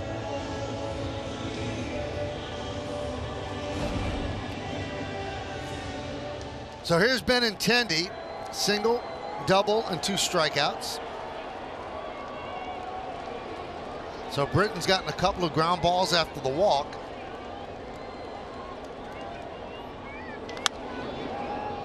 And his defense has not exactly supported him. Also, the defense betrayed Jay Happ as well on the ball that got over the head of Aaron Hicks. That doesn't happen. He doesn't give up the grand slam to Pierce in all likelihood. But errors are part of the game, and now Britton has to pitch through it. Well, what you do as a pitcher, obviously the defenders, you saw Andujar reacting the way he did. Indeed, he certainly very sure-handed, uncharacteristic of Didi's defense. But as a pitcher, throw another ground ball. And that one is looped into left field, and on the outfield grass is Gregorius to make the second out. And out away. That's the pitch there, Ken, I'd like to see. What he's missing, listen, his sinker, which is a screwball at 96, but this is the pitch I'd like to see more of when the feel isn't there, because the screwball sinker fastball that he throws, it moves so much, gets you back to the feel of your number one by throwing that pitch there. I like that slider. That was a strike. Yeah, it's just every hitter knows that he's going to give you a 96-mile-an-hour bowling ball sinker running away from the right-hander. Here's Christian Vasquez. This is the spot that was vacated by J.D. Martinez. So Vasquez is pinch hitting for Lynn. Pitch way outside. And I get why he doesn't, because this is his bread and butter. This is the pitch that the historic year that he had with the Orioles a few years ago. Second and third, 2 outs, bottom of the ninth, 11-5 Yankees.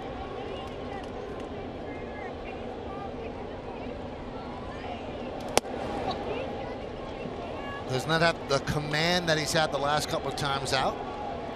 2-0. On deck is Bogarts.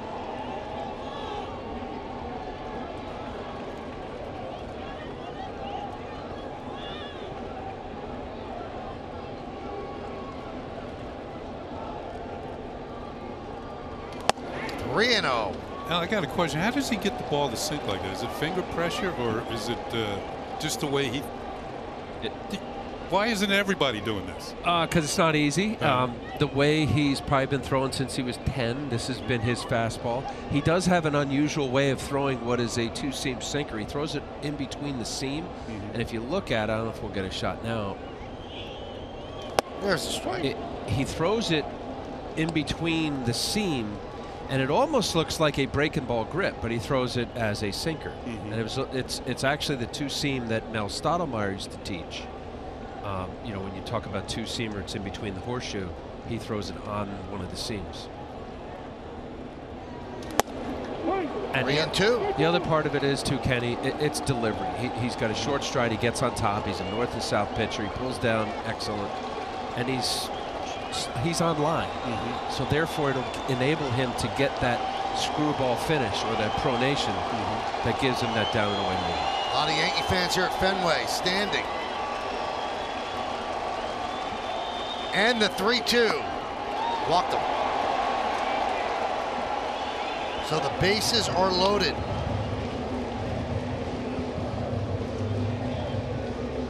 And Larry Rothschild comes out.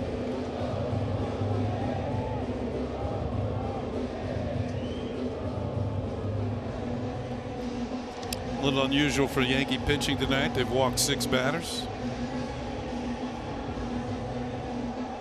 Struck out 9.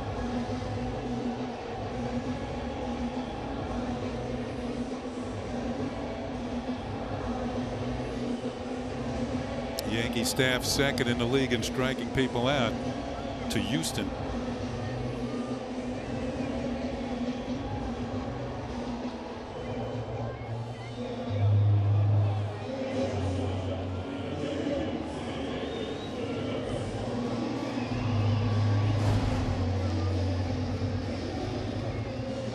So here's Bogarts.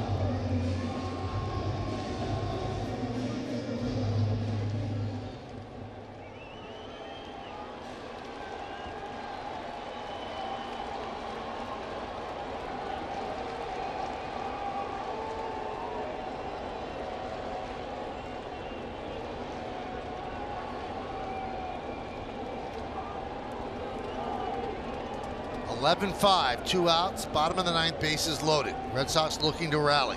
Britton deals way outside. He's been missing outside the right-handers. I'm telling you, Michael, I like, you know, when you don't have a feel for your number one, and now it's going to get Chapman up here. This potentially get to a close or save situation. Use your other pitch to get back to your number one. 2-0. And it's pretty clear. I mean, he's thrown majority of his fastball for balls. Started his appearance out tonight with Kinsler with 4 straight balls.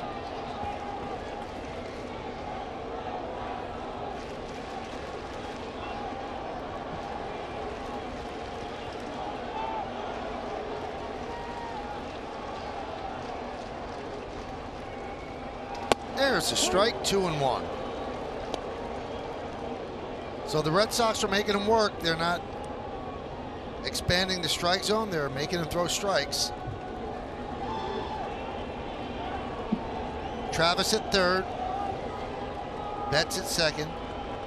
Vasquez is at first.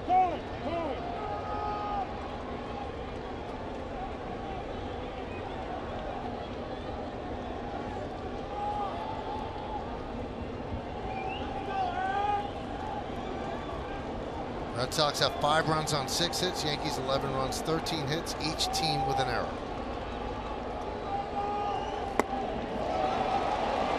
Three and 1.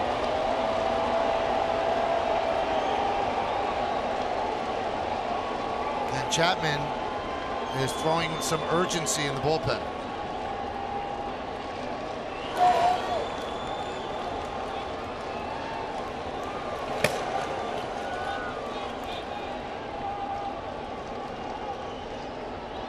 And the pitch. Walked him. That'll force in a run. Now it's 11-6 Yankees.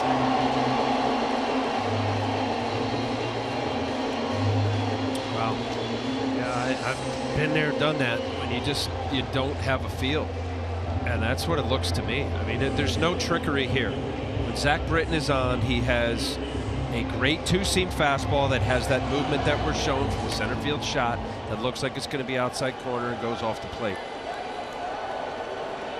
I know I keep saying it to you guys, but there's been one breaking ball slider that Benintendi popped up to shortstop. And it was a strike. Yeah, just trust it.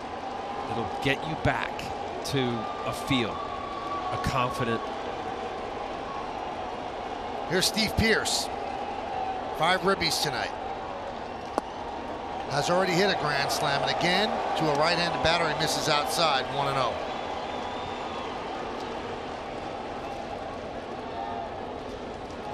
At some point, you just got to say, here it is. I trust it. Middle, outer half, go ahead. And the worst that could happen would be a 1-run game.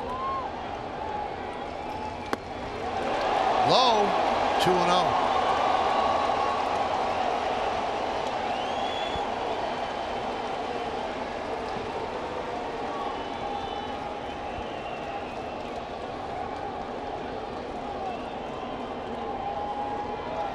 Rothschild just said have him throw a breaking ball.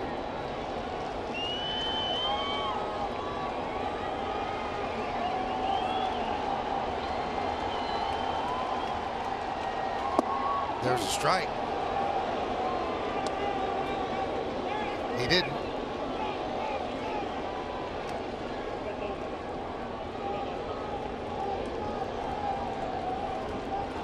Seemed like he was motioning to Sanchez, and then Boone waved his arm and said no. 2-1. 3-1.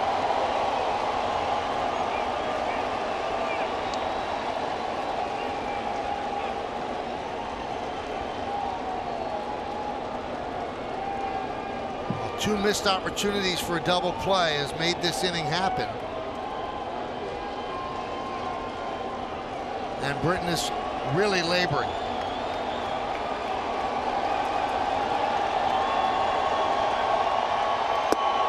Three and two. Devers is on deck. And this is likely the last batter that Britton's going to face, one way or the other. Either end of the game, or they're going to bring in Chapman. This will be the 30th pitch of the night. Pitch. Ground ball to third. Grabbed by Andujar. He throws to first, and the Yankees have clinched the wild card home game. So next Wednesday, they will be playing the Oakland A's at Yankee Stadium for the wild card. And it got very, very hairy there in the bottom of the ninth. It did. Watching Zach Britton, I know he's been pitching so much better of late. Certainly tonight he was off mark. I mean, he's just mostly balls thrown, but big offensive night. 11-6 win. They'll be playing in the Bronx on Wednesday, Kenny. The Red Sox